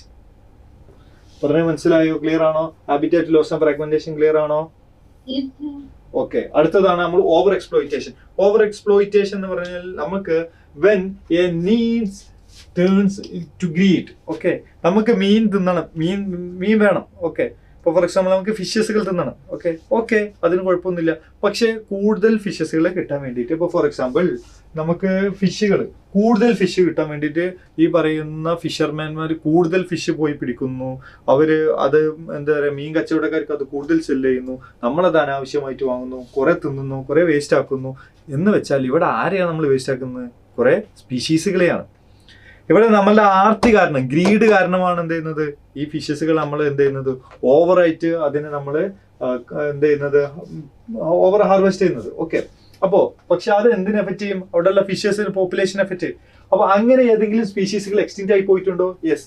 സ്റ്റീലാർ സീക്കോ, ഇതിന്റെ മീറ്റിനും അതുപോലെ തന്നെ ഫാറ്റിനും വേണ്ടിയിട്ട് ഹ്യൂമൻസ് അത് ഹണ്ട് ചെയ്ത് അവസാനം ആ ജീവി ഭൂമിയിൽ നിന്ന് അപ്രത്യക്ഷമായി പോയി, എക്സ്റ്റിൻറ്റ് ആയി പോയി. പാസഞ്ചർ പീജിയൻസ്, ഒരു കാലത്ത് അമേരിക്കയിലൊക്കെ മില്യൺസ് ഓഫ് ഉണ്ടായിരുന്ന ആളുകളായിരുന്നു ഈ പാസഞ്ചർ പീജിയൻസുകൾ. അതേപോലെ തന്നെ ഇതിന് മീറ്റിനും ഫെദറിനൊക്കെ വേണ്ടി ഇതിനെ ഹണ്ട് ചെയ്തു, ഇതും എക്സ്റ്റിൻറ്റ് ആയി പോയി. മനുഷ്യന്മാരുടെ അത്യാഗ്രഹം കാരണം നശിച്ചു പോയ ജീവികളാണത്. അപ്പോൾ ഇതും ഇപ്പോഴും നടക്കുന്നുണ്ട്, ഓവർ എക്സ്പ്ലോയിറ്റേഷൻ. അടുത്തതാണ് alien species invasion. Alien species invasion എന്ന് പറഞ്ഞാൽ പുറത്തു നിന്ന് ഒരു ഏലിയൻ ആയിട്ടുള്ള ഒരാൾ വന്നാൽ അവിടെ ഇൻഡിജിനസ് ആയിട്ടുള്ള അല്ലെങ്കിൽ നേറ്റീവ് ആയിട്ടുള്ള അവിടെ തന്നെയുള്ള സ്പീഷീസുകളെ അവരെന്ത് ചെയ്യും, എക്സ്റ്റിൻറ്റ് ആക്കി കളയാൻ, അല്ലെങ്കിൽ അവർക്ക് ഒരു ഭീഷണി ഉയർത്തും. ഇപ്പോൾ ഫോർ എക്സാമ്പിൾ നിങ്ങൾക്ക് ഇവിടെ ബാക്ക്ഗ്രൗണ്ടിൽ ഒരുപാട് സിക്ലിഡ് ഫിഷസുകൾ കാണാൻ പറ്റുന്നുണ്ടോ എന്നറിയില്ല. ഇവിടെ ഒരുപാട് സിക്ലിഡ് ഫിഷസുകൾ കാണാൻ പറ്റും. അപ്പോ ഈസ്റ്റ് ആഫ്രിക്കയിലുള്ള ലേക്ക് വിക്ടോറിയയിൽ ഇത്തരത്തിലുള്ള ഒരുപാട് സിക്ലിഡ് ഫിഷസുകൾ ഉണ്ടായിരുന്നു. അവിടേക്ക് നമ്മൾ ആരെ ഇറക്കുന്നു? നെയിൽ പർച്ചിനെ ഇൻട്രൊഡ്യൂസ് ചെയ്യുന്നു. അപ്പൊ നെയിൽ പർച്ചിനെ ഇൻട്രൊഡ്യൂസ് ചെയ്തപ്പോൾ 1 അല്ല 2 അല്ല 3 അല്ല, more than 200 species of cichlid ഫിഷസുകളാണ് അവിടെ നിന്നും എക്സ്റ്റിൻറ്റ് ആയി പോയത്. അതിന് ഒറ്റ ഒരാളാണ് കാരണക്കാരൻ, ഈ നൈൽ പർച്ച്. അപ്പൊ നൈൽ പർച്ച് ഒന്ന് അവരൊക്കെ നശിപ്പിച്ചറിഞ്ഞു. അപ്പോ ഇവിടെ നെയിൽ പർച്ച് ആരാണ്? ഇയാൾ ഒരു ഏലിയൻ സ്പീഷീസ് ആണ്. ദാറ്റ് മീൻസ് ഒരു ഇൻവേസീവ് സ്പീഷീസ് ആണ്, പുറത്തു നിന്ന് വന്ന ഒരാളാണ്. അതുപോലെ നിങ്ങൾ കണ്ടിട്ടുണ്ടാവും പാർത്തേനിയം ഗ്രാസ്, കാരറ്റ് ഗ്രാസ്. അതേപോലെ തന്നെ ഇയാളെ നിങ്ങൾ കണ്ടു കാണും, ലൻഡാന, വാട്ടർ ഹയാസിൻ ഇക്കോണിയ, അതായത് കുളവായ, ഇത് നിങ്ങൾ കണ്ടു കാണും. ഇതൊക്കെ നമ്മളുടെ പരിസരം അല്ലെങ്കിൽ പ്രകൃതി നശിപ്പിച്ച് കളയുന്ന ഏലിയൻ സ്പീഷീസുകളാണ്, ഇൻവേസീവ് സ്പീഷീസുകളാണ്. കാരണം ഇവർക്ക് ഇവരുടെ പ്രിഡേറ്റേഴ്സുകൾ ഇവിടെ ഇല്ല എന്നുള്ളത് കൊണ്ട് തന്നെ ഇവരവിടെ ഓവർ പോപ്പുലേറ്റ് ചെയ്യും. അവർ ബാക്കിയുള്ളവരുമായിട്ട് ഭയങ്കര ത്രെറ്റ് ഉണ്ടാകും. അങ്ങനെ ബാക്കിയുള്ള ഏരിയ മൊത്തം ഇവരങ്ങ് സ്പ്രെഡ് ചെയ്യുന്നതുകൊണ്ട് തന്നെ അവിടെ പിന്നെ വേറെ ആർക്കും വളരാൻ പറ്റില്ല. അപ്പൊ അതുകൊണ്ട് തന്നെ അവിടെയുള്ള ബാക്കിയുള്ള സ്പീഷീസുകൾ എന്ത് ചെയ്യും, പ്ലാന്റ് സ്പീഷീസുകളെ ഇവര് ഭയങ്കര ഹ്യൂജ് ത്രെറ്റ് ആയിട്ട് മാറുന്നു. അതുപോലെ തന്നെ ആഫ്രിക്കൻ ക്യാറ്റ് ഫിഷ്, ആഫ്രിക്കൻ മുഷി എന്നൊക്കെ പറയുന്ന സാധനം, അതിനെ ഇന്ത്യയിലോട്ട് അക്വോ കൾച്ചറിന് വേണ്ടിയിട്ട് ഇല്ലീഗലി ഇൻട്രൊഡ്യൂസ് ചെയ്യുന്നു. പക്ഷെ പ്രശ്നം എന്താന്ന് വെച്ചാൽ ഇന്ത്യൻ റിവറിൽ കാണുന്ന നമ്മളുടെ നോർമൽ ഇന്ത്യൻ നേറ്റീവ് ക്യാറ്റ് ഫിഷുകൾക്ക് ഇവരെന്താണ്, ഒരു ത്രെറ്റാണ്. അവരിവരെ നശിപ്പിച്ച് കളയുന്നു. ഇപ്പോൾ ഇവിടെ ഓരോ ഓർഗാനിസം സ്പീഷീസുകൾ ഇല്ലാതാവുന്നു. ഇപ്പോൾ ഫോർ എക്സാമ്പിൾ സിക്ലീഡ് ഇല്ലാതാവാൻ കാരണം ആരായിരുന്നു? നൈൽ പർച്ച് ആയിരുന്നു. അപ്പൊ നൈൽ പർച്ചിനെ ലേക്ക് വിക്ടോറിയയിൽ കൊണ്ടുവന്നിട്ടതുകൊണ്ടാണ്. അപ്പൊ നൈലിലുള്ള നൈൽ പർച്ചിനെ എവിടെ കൊണ്ടുവരുന്നു? ഈസ്റ്റ് ആഫ്രിക്കയിലെ ലേക്ക് വിക്ടോറിയയിലോട്ട് കൊണ്ടുവന്നിട്ടു. അപ്പൊ അത് ചെയ്യാൻ പാടില്ലായിരുന്നു. അപ്പോൾ അതാണ് പ്രശ്നം, ഏലിയൻ സ്പീഷീസ് ഇൻവേഷൻ. പുറത്തുനിന്ന് കയറി വരുന്ന ജീവി, വരുത്തനായിട്ടുള്ള ആളുകൾ അവരെന്ത് ചെയ്യുന്നു, അവിടെയുള്ള നേറ്റീവ് സ്പീഷീസുകളെ നശിപ്പിച്ച് കളയുന്നു. അതാണ് മറ്റൊന്ന്. അടുത്തതാണ് കോ എക്സ്റ്റിങ്ഷൻ. കോ എക്സ്റ്റിങ്ഷൻ എന്ന് പറഞ്ഞു കഴിഞ്ഞാൽ ഇപ്പൊ ഫോർ എക്സാമ്പിൾ ഇപ്പോ നമ്മൾ എന്തിനാണ് ഈ മലേറിയൽ പാരസൈറ്റിനെ ഇല്ലാതാക്കാൻ നോക്കുന്നത്, കൊതുകിനെ ഇല്ലാതാക്കാൻ നോക്കുന്നത്? മൊസ്കിറ്റോ, അനോഫിലസ് മൊസ്കിറ്റോയെ നമ്മൾ എക്സ്റ്റിൻറ്റ് ആക്കി കളയുകയാണ്. അനോഫിലസ് മൊസ്കിറ്റോയെ ഇല്ലാതാക്കി കളഞ്ഞാൽ അതിന്റെ കൂടെ ആരും കൂടി ഇല്ലാതായി പോകും, മലേറിയൽ പാരസൈറ്റ് കൂടെ ഇല്ലാതായി പോകും.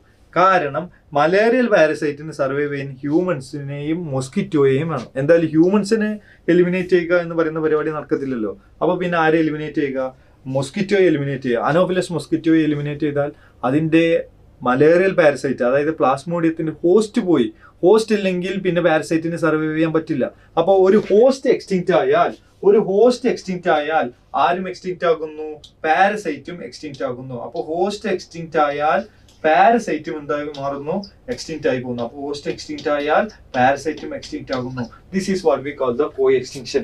അതേപോലെ തന്നെ പ്ലാന്റ് പോളിനേറ്റർ. ഇപ്പോൾ ഫോർ എക്സാമ്പിൾ നിങ്ങൾ ഓർഗാനിസം പോപ്പുലേഷനിലൊക്കെ പഠിച്ചു കാണും, ഫിഗ് ആൻഡ് വാസ്പ്.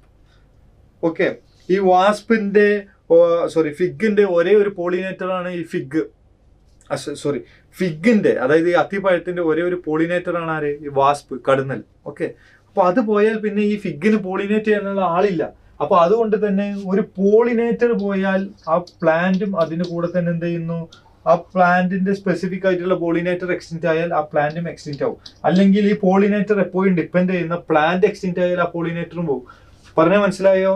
ഓക്കെ. അപ്പൊ ഇയാൾ ഇല്ലാതായാൽ ഇയാളെ ഡിപ്പെൻഡ് ചെയ്യുന്ന ഫ്ലവർ എന്ത് ചെയ്യുന്നു? ഇല്ലാതാവുന്നു. ലൈക്ക് ഇപ്പോ ഫിഗ് ആൻഡ് വാസ്പിന്റെ കേസിലൊക്കെ നിങ്ങൾ പറഞ്ഞാൽ മനസ്സിലായോ? കോ എക്സ്റ്റിങ്ഷൻ. ഒരാൾ എക്സ്റ്റിൻറ്റ് ആവുമ്പോൾ അയാൾ ഡിപ്പെൻഡ് ചെയ്യുന്ന മറ്റാളും എക്സ്റ്റിൻറ്റ് ആവുന്നു. അതാണ് എന്ത്? കോ എക്സ്റ്റിങ്ഷൻ. ക്ലിയർ ആണോ? ഓക്കെ. അപ്പോ നമുക്ക് ഒരുപാട് കാര്യം മനസ്സിലായി. ഇപ്പൊ ഫോർ എക്സാമ്പിൾ ഹണി ബി പോയാൽ പലരും വിചാരിക്കുന്നത് നമുക്ക് ഹണി ബി എക്സ്റ്റെൻഡ് ആയാൽ നമുക്ക് ഹണി കിട്ടാതാകും എന്നുള്ളതാണ്. ഹണി കിട്ടിയില്ലെങ്കിൽ നമ്മൾ സർവൈവ് ചെയ്യും.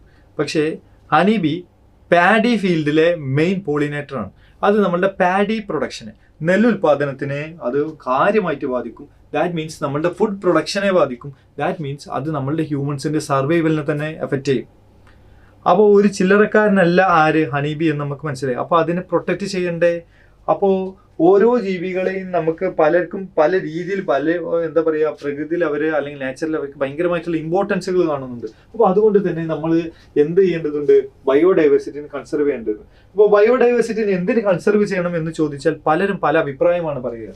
ചിലര് നാരോ യൂട്ടിലിറ്റേറിയൻ റീസൺ പറയും. എന്താ ഈ നാരോ യൂട്ടിലിറ്റേറിയൻ റീസൺ?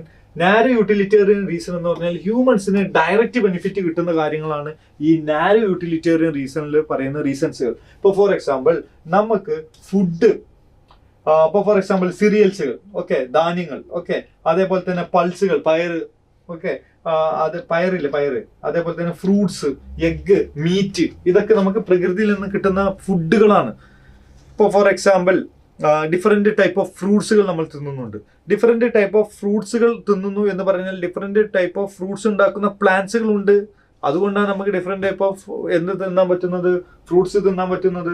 അപ്പോൾ ഇപ്പോൾ ഫ്രൂട്ട്സ് ഉണ്ടാക്കുന്ന പ്ലാന്റ്സിന്റെ ബയോഡൈവേഴ്സിറ്റി കുറയുകയാണ് എന്ന് വെച്ചാൽ നമുക്ക് കിട്ടുന്ന ഫ്രൂട്ട്സിന്റെ എണ്ണം കുറയില്ലേ? Means different varieties of fruits കുറയില്ലേ? ഇപ്പോൾ ഫോർ എക്സാമ്പിൾ പൈനാപ്പിൾ എന്തായി പോവാണ്? എക്സ്റ്റെൻഡ് ആയി പോവാണെന്ന് വിചാരിക്കുക. പിന്നെ നമുക്ക് അല്ലെങ്കിൽ നെക്സ്റ്റ് ജനറേഷന് പൈനാപ്പിൾ കിട്ടുമോ? ഇല്ല. Okay, like that. ഓക്കെ. അതേപോലെ തന്നെ നമുക്ക് നാച്ചുറലിൽ നിന്ന് കിട്ടുന്ന സാധനമാണ് ഫയർവുഡ്. അതേപോലെ തന്നെ നമ്മൾ കൺസ്ട്രക്ഷൻസിന് വേണ്ടിയിട്ട് നമ്മൾ എന്ത് ചെയ്യാറുണ്ട്? ഇപ്പോൾ അല്ലെങ്കിൽ ഈ പറയുന്ന ഫർണിച്ചേഴ്സ് ഉണ്ടാക്കാൻ വേണ്ടിയിട്ടൊക്കെ നമ്മൾ എന്ത് ചെയ്യുന്നുണ്ട്? നാച്ചുറലിൽ നിന്നുള്ള different type of varieties of പ്ലാന്റുകൾ, മരങ്ങളെയാണ് നമ്മൾ ഡിപ്പെൻഡ് ചെയ്യുന്നത്, അല്ലെ? അതേപോലെ തന്നെ നമുക്ക് ഇതിൽ നിന്ന് കോട്ടൺ കിട്ടുന്നുണ്ട്, സിൽക്ക് കിട്ടുന്നുണ്ട്, വൂള് കിട്ടുന്നുണ്ട്, പെർഫ്യൂംസുകൾ കിട്ടുന്നുണ്ട്, റബ്ബർ കിട്ടുന്നുണ്ട്, റെസിൻ കിട്ടുന്നുണ്ട്. അങ്ങനെ ഒരുപാട് ബെനിഫിറ്റ്സുകൾ നമുക്ക് നാച്ചുറലിൽ നിന്ന് കിട്ടുന്നുണ്ട്. അപ്പോൾ ആ റീസൺ കൊണ്ട് നമുക്ക് നാച്ചുറലിനെ അല്ലെങ്കിൽ ബയോഡൈവേഴ്സിറ്റിയെ പ്രൊട്ടക്ട് ചെയ്യേണ്ടതുണ്ട്. മറ്റൊന്നാണ് നമുക്ക് കിട്ടുന്ന around of 25% of plants which we are used in traditional medicine. നമ്മൾ ട്രഡീഷണൽ മെഡിസിൻ സിസ്റ്റത്തിൽ 25,000 എന്ത് ചെയ്യുന്നുണ്ട്? ഡിഫറെന്റ് ടൈപ്പ് ഓഫ് മെഡിസിൻ പ്ലാന്റ്സുകളെ തന്നെ യൂസ് ചെയ്യുന്നുണ്ട്. അപ്പോൾ കാട് അല്ലെങ്കിൽ ഇത്തരത്തിലുള്ള എന്താ പറയുക ഇടങ്ങൾ നശിച്ചുപോയാൽ ഇത്രയും മെഡിസിനൽ പ്ലാന്റുകൾ ഡിസ്റ്റർബ് ആയി പോകും, എന്തായി പോകും? എക്സ്റ്റെൻഡ് ആയി പോകും. അത് നമ്മളുടെ മെഡിസിനെ തന്നെ അല്ലെങ്കിൽ മെഡിസിൻ പ്രൊഡക്ഷനെ തന്നെ എഫക്ട് ചെയ്യും. ഓക്കെ. അപ്പോൾ അതായത് നമ്മളുടെ മോഡേൺ ഡ്രഗ്സിൽ 25% ഓഫ് ഡ്രഗ്സുകളും നമ്മൾ പ്ലാന്റ്സിനെ ഡിപ്പെൻഡ് ചെയ്താണ് അല്ലെങ്കിൽ പ്ലാന്റ് ബേസ്ഡ് ആണ്. അപ്പോൾ നമ്മുടെ മോഡേൺ മെഡിസിനിൽ 25%, അതായത് 1/4 ഏതാണ്? പ്ലാന്റ് ബേസ്ഡ് ആയിട്ടുള്ള ഡ്രഗ്സുകളാണ്. മറ്റൊന്ന് ബയോ പ്രോസ്പെക്റ്റിംഗ്. ഓക്കെ, അതായത് ഇപ്പോൾ ഫോർ എക്സാമ്പിൾ ഒരു യൂസ്ഫുൾ ആയിട്ടുള്ള ഒരു മെഡിസിൻ ഉണ്ടാക്കാൻ വേണ്ടിയിട്ട് നിങ്ങൾ എന്ത് ചെയ്യാണ്? മെഡിസിന് വേണ്ടിയിട്ടുള്ള സെർച്ചിങ് നടത്താണ്. അതാണ് ബയോ പ്രോസ്പെക്റ്റിംഗ്. ഇപ്പോൾ ഫോർ എക്സാമ്പിൾ ക്യാൻസറിന് ചികിത്സിക്കാൻ പറ്റുന്ന ഒരു മരുന്ന് നിങ്ങൾ തേടി പോവുകയാണ്. അതാണ് ബയോ പ്രോസ്പെക്റ്റിംഗ്.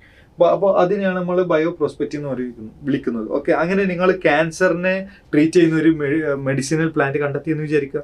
അങ്ങനെ നിങ്ങൾ അതിന് പാറ്റന്റ് എടുത്ത് അത് നിങ്ങൾ സെല്ല് ചെയ്യുകയാണ് ഗ്ലോബലി എന്ന് വിചാരിക്കുക. അപ്പോൾ നിങ്ങളുടെ ബിസിനസ് വളരുന്നു, അതിനനുസരിച്ച് നിങ്ങളുടെ കമ്പനി എക്സ്പാൻഡ് ചെയ്യുന്നു, നിങ്ങൾ അതിൽ കൂടുതൽ ലേബേഴ്സിനെ, കൂടുതൽ ആളുകളെ നിങ്ങൾ ജോലിക്കെടുക്കുന്നു. ദാറ്റ് മീൻസ് ഇന്ത്യയിലുള്ള ആളുകൾക്ക് കൂടുതൽ ജോലി കിട്ടുന്നു, അവരുടെ കയ്യിൽ കൂടുതൽ മണി കിട്ടുന്നു, അവർ കൂടുതൽ അത് എക്കണോമിയിൽ സ്പെൻഡ് ചെയ്യുന്നു. ദാറ്റ് മീൻസ് അത് എക്കണോമിക്കൽ ഗ്രോത്തിലോട്ട് എന്ത് ചെയ്യുന്നുണ്ട്? ഹെൽപ്പ് ചെയ്യുന്നുണ്ട്, അല്ലേ? അപ്പൊ ഇതൊക്കെയാണ് നമ്മൾ നാരോ യൂട്ടിലിറ്റേറിയൻ റീസൺ ആയിട്ട് പറയുന്നത്. എന്നാൽ ബ്രോഡ്ലി യൂട്ടിലിറ്റേറിയൻ റീസൺസ് ഉണ്ട്. ചില ആളുകൾ എന്തിന് ബയോഡൈവേഴ്സിറ്റി പ്രൊട്ടക്ട് ചെയ്യണം എന്ന് ചോദിച്ചാൽ അവർ പറയും ബയോഡൈവേഴ്സിറ്റിയിൽ നിന്ന് അല്ലെങ്കിൽ നാച്ചുറലിൽ നിന്ന് നമുക്ക് ഓക്സിജൻ കിട്ടുന്നുണ്ട്, ലൈക്ക് ദാറ്റ്. ഓക്കെ, ബയോഡൈവേഴ്സിറ്റിയിൽ നിന്ന് അപ്പോൾ ഓക്സിജൻ, ഓക്കെ, ഓക്സിജൻ പ്രൊഡക്ഷൻ. അതേപോലെ തന്നെ ഞാൻ നേരത്തെ പറഞ്ഞില്ലായിരുന്നോ നമ്മളുടെ ക്രോപ്സിനെ പോളിനേറ്റ് ചെയ്യുന്ന പോളിനേഷൻ. ഓക്കെ, അപ്പോൾ ഹണി ബി വേണം. അതാണ് നമ്മുടെ ക്രോപ്പ് ഫീൽഡിലെ ഉള്ള ആര് പോളിനേറ്റേഴ്സ്, ലൈക്ക് ദാറ്റ്. അതേപോലെ തന്നെ ഫ്ലഡ് കൺട്രോൾ ചെയ്യാൻ വേണ്ടിയിട്ട് ഇപ്പോൾ ഫോർ എക്സാമ്പിൾ മാംഗ്രൂവ് ഫോറസ്റ്റ് ഫ്ലഡിനെ കൺട്രോൾ ചെയ്യുന്നുണ്ട്. വെറൈറ്റീസ് ഓഫ് പ്ലാന്റ് അല്ലെങ്കിൽ ഫോറസ്റ്റ് അത് എന്ത് ചെയ്യുന്നുണ്ട്, സോയിൽ ഇറോഷൻ തടയുന്നുണ്ട്. അപ്പോൾ ഫോറസ്റ്റിനെ കൺസർവ് ചെയ്യുക എന്ന് പറയുന്നതല്ലേ നമ്മൾ ബയോഡൈവേഴ്സിറ്റി കൺസർവേഷൻ എന്ന് പറയുന്നത്. നമ്മൾ എന്തിനാണ് ഈ വെറൈറ്റീസ് ഓഫ് ഇപ്പോൾ ഫോർ എക്സാമ്പിൾ ഇപ്പോൾ സൈലന്റ് വാലി നാഷണൽ പാർക്ക് അല്ലെങ്കിൽ പൊന്മുടി അല്ലെങ്കിൽ തേക്കടി എന്നൊക്കെ പറയുന്ന സ്ഥലങ്ങളിലൊക്കെ നമ്മൾ പോകുന്നത് എന്തിനു വേണ്ടിയിട്ടാണ്, ഒരു എസ്തെറ്റിക് വാല്യൂ കാരണമാണ്, അല്ലെങ്കിൽ ഇക്കോ ടൂറിസം കാരണമാണ്. അവിടെ നമ്മൾ കാടിനെ പ്രൊട്ടക്ട് ചെയ്തത് കൊണ്ടല്ലേ, ആ ബയോഡൈവേഴ്സിറ്റിനെ കൺസർവ് ചെയ്തത് കൊണ്ടല്ലേ നമുക്കത് ആസ്വദിക്കാൻ പറ്റുന്നത്. അപ്പൊ ഇതൊക്കെയാണ് ബ്രോഡ്ലി യൂട്ടിലിറ്റേറിയൻ റീസൺ. എന്നാൽ ചില ആളുകൾ പറയുന്നത് എല്ലാ ഓർഗാനിസംസുകൾക്കും ഇവിടെ ഭൂമിയിൽ ജീവിക്കാനുള്ള എന്തുണ്ട്, റൈറ്റ്സ് ഉണ്ട്. ഓക്കെ, ഹ്യൂമൻസിനെ പോലെ തന്നെ എല്ലാ ഓർഗാനിസംസിനും ഭൂമിയിൽ ജീവിക്കാനുള്ള റൈറ്റ്സ് ഉണ്ട്. അപ്പോൾ അവര് പറയുന്നതാണ് എന്ത്, എത്തിക്കൽ റീസൺസ്. എന്താണ് എത്തിക്കൽ റീസൺസ്? അപ്പോൾ എല്ലാ ഓർഗാനിസംസിനും എന്തുണ്ട്, ഹ്യൂമൻസിനെ പോലെ തന്നെ ഭൂമിയിൽ ജീവിക്കാനുള്ള അവകാശമുണ്ട്. അപ്പൊ അതുകൊണ്ട് തന്നെ എന്ത് ചെയ്യേണ്ടതുണ്ട്, ബയോഡൈവേഴ്സിറ്റി പ്രൊട്ടക്ട് ചെയ്യേണ്ടതുണ്ട്. That is our moral duty. That means every species has a intrinsic value even if not economically useful. ചില ഓർഗാനിസം നമുക്ക് ഡയറക്റ്റ്ലി ഒരു പക്ഷേ എക്കണോമിക്കൽ യൂസ്ഫുൾ ഒന്നും അല്ലായിരിക്കും, പക്ഷെ എന്തായാലും ആ ഓർഗാനിസത്തിന് അതിൻ്റെതായിട്ടുള്ള ഒരു വാല്യൂ ഈ ഭൂമിയിലുണ്ട്. അപ്പോൾ അതുകൊണ്ട് തന്നെ ഈ ഭൂമിയിൽ മില്യൺസ് ഓഫ് അതർ സ്പീഷീസുകളുണ്ട് അപ്പാർട്ട് ഫ്രം ഹ്യൂമൻസ് അല്ലാതെ തന്നെ മില്യൺസ് ഓഫ് സ്പീഷീസുകളുണ്ട്. ഈ ഭൂമിയുടെ പങ്കാളികളാണ്, അവരും ഇതിന്റെ അവകാശികളാണ്. അവർക്കും നമ്മളെപ്പോലെ തന്നെ ഇവിടെ ജീവിക്കാനുള്ള അവകാശമുണ്ട്. അപ്പൊ അതുകൊണ്ട് തന്നെ അത് പ്രൊട്ടക്ട് ചെയ്യുന്നത് നമ്മളുടെ മോറൽ ഡ്യൂട്ടിയാണ്. ഓക്കെ, ഇതാണ് ബയോഡൈവേഴ്സിറ്റി എന്തിനു പ്രൊട്ടക്ട് ചെയ്യണം എന്നുള്ളതിന് ആളുകളോട് ചോദിച്ചാൽ അവർ പറയുന്ന 3 റീസൺസുകൾ. ഒന്ന് narrowly utilitarian reason, broadly utilitarian reason and ethical reason. Clear ആണോ? ഓക്കെ, ഇനി എങ്ങനെ അപ്പോ നമുക്ക് ബയോഡൈവേഴ്സിറ്റി ലോസ് ആവുന്നുണ്ട് നമ്മൾ പറഞ്ഞു, ബയോഡൈവേഴ്സിറ്റി എന്തിനു പ്രൊട്ടക്ട് ചെയ്യണം എന്ന് പറഞ്ഞു. ഇനി how we can protect the biodiversity. Biodiversity നമുക്ക് എങ്ങനെ പ്രൊട്ടക്ട് ചെയ്യാം, കൺസർവേഷൻ ഓഫ് ബയോഡൈവേഴ്സിറ്റി എങ്ങനെ പ്രൊട്ടക്ട് ചെയ്യാം എന്നുള്ളത് നോക്കാം. അപ്പോ അതിന് നമുക്ക് ചെയ്യാൻ പറ്റുന്ന ഒന്നാണ് ഇൻസിറ്റു കൺസർവേഷൻ. ഇൻസിറ്റു കൺസർവേഷൻ എന്ന് പറഞ്ഞാൽ ഓൺ സൈറ്റ് കൺസർവേഷൻ. ഏതെങ്കിലും ഓർഗാനിസം ഉണ്ടെങ്കിൽ ആ ഓർഗാനിസം ഉള്ള ഇടം തന്നെ പ്രൊട്ടക്ട് ചെയ്യുന്നതിനെയാണ് എന്തെന്ന് വിളിക്കുന്നത്, ഇൻസിറ്റു കൺസർവേഷൻ. എക്സിറ്റു കൺസർവേഷൻ എന്ന് പറഞ്ഞാൽ ആ ഓർഗാനിസം ഉള്ള ഇടമല്ല പ്രൊട്ടക്ട് ചെയ്യുന്നത്, പകരം ആ ഓർഗാനിസത്തിനെ അതിന്റെ സൈറ്റിൽ നിന്നും മാറ്റി നമ്മൾ വേറൊരു സൈറ്റിലോട്ട് മാറ്റി പാർപ്പിച്ച് അവിടെ ഇട്ടിട്ടാണ് നമ്മൾ എന്ത് ചെയ്യുന്നത്, പ്രൊട്ടക്ട് ചെയ്യുന്നത്. ഇൻസിറ്റു കൺസർവേഷൻ ഒരു ഓർഗാനിസം എവിടെയാണുള്ളത് ആ ഒരു ഇടത്തിനെ നമ്മൾ ആസെറ്റ് എന്ത് ചെയ്യുന്നു, പ്രൊട്ടക്ട് ചെയ്യുന്നു. ഓക്കെ, എന്ന് വെച്ചാൽ ഉദാഹരണത്തിന് ഇൻസിറ്റു കൺസർവേഷനിൽ നമ്മൾ പറയാൻ പോകുന്നതാണ് ബയോഡൈവേഴ്സിറ്റി ഹോട്ട്സ്പോട്ടുകൾ. ബയോഡൈവേഴ്സിറ്റി ഹോട്ട്സ്പോട്ട് എന്ന് പറഞ്ഞു കഴിഞ്ഞാൽ ഭയങ്കര സ്പീഷീസ് റിച്ച്നെസ് ആയിട്ടുള്ള, വെരി സ്പീഷീസ് റിച്ച്നെസ് ആയിട്ടുള്ള ഹൈ എൻഡമിസം എന്ന് പറഞ്ഞാൽ ആ സ്പീഷീസ് അവിടെ മാത്രമേ കാണൂ, വേറെ എവിടെയും കാണാറില്ല. അത്തരത്തിലുള്ള സ്പീഷീസ് ഇപ്പോൾ ഉദാഹരണത്തിന് പറയുകയാണ് എന്നുണ്ടെങ്കിൽ കങ്കാരു എവിടെ കാണൂ, അത് ഓസ്ട്രേലിയയിലെ കാണും, വേറെ എവിടെയും കാണില്ല. അത് കേരളത്തിലോ തമിഴ്നാട്ടിലോ പോയാലും അതിന് കാണാൻ പറ്റില്ല. അപ്പൊ അതൊരു എൻഡമിക് സ്പീഷീസ് ആണ്, ആ ഒരു പ്രദേശത്ത് മാത്രം കാണുന്നത്, ആ ഒരു റീജിയനിൽ മാത്രം കാണുന്നത്. അപ്പോൾ ആ ഒരു റീജിയനിൽ മാത്രം കാണുന്ന സ്പീഷീസുകൾ ഉണ്ട് എന്നുണ്ടെങ്കിൽ നമ്മൾ പറയും എൻഡമിസം ആണ്. അപ്പോൾ ഒരുപാട് സ്പീഷീസ് റിച്ച് ആയിട്ടുള്ള, നല്ല ബയോഡൈവേഴ്സിറ്റി ഉള്ള, നല്ല ഹൈ എൻഡമിസം, അതായത് എൻഡമിക് സ്പീഷീസുകളുള്ള, എന്നാൽ റാപ്പിഡ് ഹാബിറ്റേറ്റ് ലോസും, അവിടെ എന്തുണ്ട്, ഹാബിറ്റേറ്റ് ലോസും ഉണ്ട്. അതായത് ആ ഇടം എത്രയും പെട്ടെന്ന് പ്രൊട്ടക്ട് ചെയ്തില്ല എന്നുണ്ടെങ്കിൽ അവിടെയുള്ള ബയോഡൈവേഴ്സിറ്റിയും ആ എൻഡമിക് സ്പീഷീസുകളും ഒക്കെ ഇല്ലാതായി പോകും. അപ്പോൾ എൻഡമിക് സ്പീഷീസ് ഇപ്പോൾ ഫോർ എക്സാമ്പിൾ ഓസ്ട്രേലിയയിലുള്ള ഗംഗാരുകൾ നശിച്ചു പോയാൽ അവർ എക്സ്റ്റിൻറ്റ് ആയി, പിന്നെ ഭൂമിയിൽ നിന്ന് അവർ എക്സ്റ്റിൻറ്റ് ആവും, അല്ലേ, ലൈക്ക് ദാറ്റ്. ഓക്കെ, അപ്പോൾ ബയോഡൈവേഴ്സിറ്റി ഹോട്ട്സ്പോട്ടുകൾ ഗ്ലോബലി 25 ഹോട്ട്സ്പോട്ടുകളുണ്ട്. ഓക്കെ, 25 അല്ല, 34 ഹോട്ട്സ്പോട്ടുകളുണ്ട്. ഇനീഷ്യലി 25 ആയിരുന്നു, പിന്നെ അതിലോട്ട് 9 കൂടി ആഡ് ചെയ്തു, ടോട്ടൽ ഇപ്പോൾ 34 ഉണ്ട്. അതിൽ 3 ഇന്ത്യയിലാണ്. അത് ഏതൊക്കെയെന്ന് ചോദിച്ചാൽ, ഒന്ന് ഇൻഡോ ബർമ, ഒന്നാണ് ഹിമാലയ. ഓക്കെ, ഒന്നാണ് ഇത് ഹിമാലയ. ഓക്കെ, മറ്റൊന്നാണ് ഇത് ഇൻഡോ ബർമ, മറ്റൊന്നാണ് ഇത് western guts and Sri Lanka. Okay, ഇതാണ് ഇന്ത്യയിൽ കാണുന്ന 3 ബയോഡൈവേഴ്സിറ്റി ഹോട്ട്സ്പോട്ടുകൾ. ഓക്കെ, അപ്പോൾ ബയോഡൈവേഴ്സിറ്റി ഹോട്ട്സ്പോട്ടിന്റെ ഇമ്പോർട്ടൻസ് എന്താണെന്ന് ചോദിച്ചാൽ, less than 2% ഓഫ് എന്താ പറയുക, ബയോഡൈവേഴ്സിറ്റി ഹോട്ട്സ്പോട്ടുകൾ എന്ന് പറയുന്നത് എർത്തിന്റെ വെറും <2% ഉള്ളൂ. പക്ഷെ ഈ <2% നമ്മൾ പ്രൊട്ടക്ട് ചെയ്താൽ ഇപ്പോൾ നടന്നുകൊണ്ടിരിക്കുന്ന എക്സ്റ്റിങ്ഷൻ അത് നമുക്ക് 30% കണ്ട് കുറക്കാനായിട്ട് പറ്റും. ഓക്കെ, അതാണ് ബയോഡൈവേഴ്സിറ്റി ഹോട്ട്സ്പോട്ടിന്റെ ഒരു ഇമ്പോർട്ടൻസ് എന്ന് പറയുന്നത്. അപ്പൊ ഏതൊക്കെയാണ് ബയോഡൈവേഴ്സിറ്റി ഹോട്ട്സ്പോട്ടുകൾ എന്ന് ചോദിച്ചാൽ, ബയോഡൈവേഴ്സിറ്റി ഹോട്ട്സ്പോട്ട് ഒരു ഇൻസിറ്റു കൺസർവേഷനിലുള്ള ഒന്നാണ് ഇത് ബയോഡൈവേഴ്സിറ്റി ഹോട്ട്സ്പോട്ട് എന്ന് പറഞ്ഞു. അടുത്തതാണ് ഇത് ബയോസ്ഫിയർ റിസർവ്, മറ്റൊന്നാണിത് നാഷണൽ പാർക്ക്, മറ്റൊന്നാണിത് വൈൽഡ് ലൈഫ് സാഞ്ചുറി. ഇതൊക്കെ നിങ്ങൾ കേട്ടിട്ടുണ്ടോ? Wildlife sanctuary, national park, biosphere reserve. ഇപ്പൊ നമ്മൾ ബയോസ്ഫിയർ റിസർവിൽ ഇവിടെയുള്ള ജീവികളെ നമ്മൾ എങ്ങോട്ടും കൊണ്ടുപോകുന്നില്ല. ആ ഒരു ഇടത്തിനെ തന്നെ, ആ ബയോസ്ഫിയർ റിസർവിനെ ആസെറ്റ് നമ്മൾ പ്രൊട്ടക്ട് ചെയ്യുകയാണ്. ഒരു നാഷണൽ പാർക്ക് എന്ന് പറഞ്ഞാൽ നാഷണൽ പാർക്കിനെയാണ് നമ്മൾ പ്രൊട്ടക്ട് ചെയ്യുന്നത്. അവിടെയുള്ള ഫോറസ്റ്റിനെ ആസെറ്റ് നമ്മൾ പ്രൊട്ടക്ട് ചെയ്യുകയാണ്. ഓട്ടോമാറ്റിക്കലി അതിനകത്തുള്ള അനിമൽസുകൾ എന്ത് ചെയ്യും? ഓട്ടോമാറ്റിക്കലി പ്രൊട്ടക്റ്റഡ് ആവും. ഓക്കെ, അതേപോലെയുള്ളതാണ് സേക്രഡ് ഗ്രൂവ്സ്. ഇന്ത്യയില് ബിക്കോസ് ഓഫ് റിലീജിയൻ അല്ലെങ്കിൽ കൾച്ചർ കാരണം പലയിടങ്ങളും എന്ത് ചെയ്തിട്ടുണ്ട്? റിലീജിയൻ കാരണം അല്ലെങ്കിൽ കൾച്ചർ കാരണം അതായത് ഇപ്പോൾ ഫോർ എക്സാമ്പിൾ സർപ്പക്കാവുകളൊക്കെ കേട്ടിട്ടുണ്ടാവും. സർപ്പക്കാവുകളിലുള്ള സർപ്പങ്ങളെ അവിടെ ബിക്കോസ് ഓഫ് റിലീജിയൻ അല്ലെങ്കിൽ കൾച്ചർ കാരണമാണ് അവിടെ പ്രൊട്ടക്ട് ചെയ്തിട്ടുള്ളത്. അപ്പൊ സർപ്പക്കാവ് ആരും നശിപ്പിക്കുന്നില്ല. കാരണം എന്താണ്? അത് ബിക്കോസ് ഓഫ് കൾച്ചർ അല്ലെങ്കിൽ റിലീജിയൻ കാരണം. ഓക്കെ, അത്തരത്തിലുള്ള സ്ഥലങ്ങളെയാണ് നമ്മൾ സേക്രഡ് ഗ്രൂവ്സ് എന്ന് പറയുന്നത്. അത്തരത്തിലുള്ള ഇടങ്ങൾ നമ്മൾ മേഘാലയയിലുള്ള കാസി ജൈന്റിയ ഹിൽസുകളിൽ, രാജസ്ഥാൻ ആരവല്ലി ഹിൽസുകളിൽ, വെസ്റ്റേൺ ഘട്ട്സിൽ, മഹാരാഷ്ട്ര, കർണാടക, മധ്യപ്രദേശിലുള്ള സർക്കുജ, ചന്ദ, ബസ്തർ റീജിയനിലൊക്കെ നമുക്ക് കാണാനായിട്ട് പറ്റും. ഓക്കെ, മറ്റൊന്നാണ് എക്സിറ്റീവ് കൺസർവേഷനിൽ ഇനി അടുത്ത് നമ്മൾ പറയാൻ പോകുന്നതാണ് എക്സിറ്റീവ് കൺസർവേഷൻ. എക്സിറ്റീവ് കൺസർവേഷനിൽ ഇവിടെ നമ്മൾ സ്പീഷീസിനെ അത് ജീവിക്കുന്ന സ്ഥലത്ത് നിന്ന് മാറ്റി വേറൊരു ഇടത്തോട്ട് നമ്മൾ പാർപ്പിച്ചിട്ട് നമ്മൾ അതിനെ പ്രൊട്ടക്ട് ചെയ്യുന്നു. ഫോർ എക്സാമ്പിൾ ടൈഗർ, ഇത് കാട്ടിലുള്ള ജീവിയാണ്, ഫോറസ്റ്റിലുള്ളതാണ്. ഇതിനെ നമ്മൾ എവിടെ കൊണ്ടുവരുന്നു? സൂവിലോട്ട് കൊണ്ടുവരുന്നു, സൂവിലിട്ട് പ്രൊട്ടക്ട് ചെയ്യുന്നു. അതുപോലെ തന്നെ ബൊട്ടാണിക്കൽ ഗാർഡൻ, സൂവിൽ ഒരുപാട് അനിമൽസിനെയാണ് പ്രൊട്ടക്ട് ചെയ്യുന്നത് എന്നുണ്ടെങ്കിൽ ബൊട്ടാണിക്കൽ ഗാർഡൻസ് ആകുമ്പോൾ ഒരുപാട് പ്ലാന്റ്സിനെയാണ് നമ്മൾ എന്ത് ചെയ്യുന്നത്? പ്രൊട്ടക്ട് ചെയ്യുന്നത്. അതുപോലെയുള്ള മറ്റൊന്നാണ് വൈൽഡ് ലൈഫ് സഫാരി പാർക്ക്. നമുക്ക് സൂവിൽ പോയാൽ മൃഗങ്ങളായിരിക്കും ഉള്ളില്, ഇവിടെ വൈൽഡ് ലൈഫ് സഫാരി പാർക്ക് പോയാൽ നമ്മളാണ് ഉള്ളില്, ഇവിടെ ഓർഗാനിസംസ് എന്തായിരിക്കും?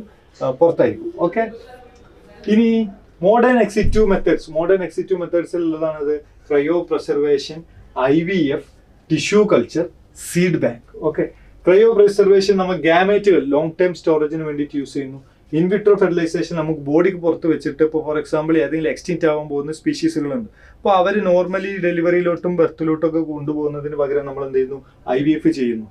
അതേപോലെ തന്നെ ടിഷ്യൂ കൾച്ചർ, ഏതെങ്കിലും ഒരു എക്സ്റ്റിൻറ്റ് ആവാൻ പോകുന്ന ഒരു പ്ലാന്റ് ഉണ്ടെന്ന് വിചാരിക്കുക, അതിൻ്റെ ഏതെങ്കിലും ഒരു ടിഷ്യൂ, അതിൻ്റെ സീഡോ അതിൻ്റെ ലീഫോ അങ്ങനെ ഏതെങ്കിലും ഒരു ഇതിൽ നിന്നും ആ ഒരു പ്ലാന്റിനെ ആസെറ്റ് നമ്മൾ കൾട്ടിവേറ്റ് ചെയ്തെടുക്കുന്നു, ടിഷ്യൂ കൾച്ചർ. പിന്നെ അതേപോലെ തന്നെ എക്സ്റ്റിൻറ്റ് ആകാൻ പോകുന്ന പ്ലാന്റ്സുകളിലെയും മറ്റൊക്കെ എന്ത് ചെയ്യുന്നു? നമ്മൾ അതിന്റെ സീഡ്സ് സ്റ്റോർ ചെയ്യുന്നു, അതാണ് സീഡ് ബാങ്ക്സ്. ഓക്കെ, ഇനി ബയോഡൈവേഴ്സിറ്റി പ്രൊട്ടക്ട് ചെയ്യാൻ വേണ്ടിയിട്ട് ഗ്ലോബലി ഒരുപാട് എഫേർട്ടുകൾ നടക്കുന്നുണ്ട്.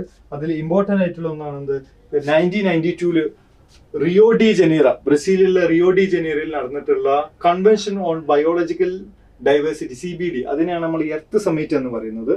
ഇവിടെ പല കൺട്രീസുകൾ ചേർന്നിട്ട് ബയോഡൈവേഴ്സിറ്റി കൺസർവ് ചെയ്യാൻ വേണ്ടിയിട്ടും പിന്നെ ബയോഡൈവേഴ്സിറ്റിയിൽ നിന്നുള്ള ബയോഡൈവേഴ്സിറ്റിയിൽ നമുക്ക് കിട്ടുന്ന പല നേട്ടങ്ങളില്ലേ, അതിന് സസ്റ്റൈനബിളി യൂസ് ചെയ്യുക എന്ന് പറഞ്ഞാൽ നെക്സ്റ്റ് ജനറേഷനും കൂടി കിട്ടുന്ന രീതിയിൽ യൂസ് ചെയ്യുക എന്ന ഉദ്ദേശത്തോട് കൂടിയിട്ട് 1992 ഒരു എർത്ത് സമ്മിറ്റ് കൂടുന്നത് കാണാൻ പറ്റും.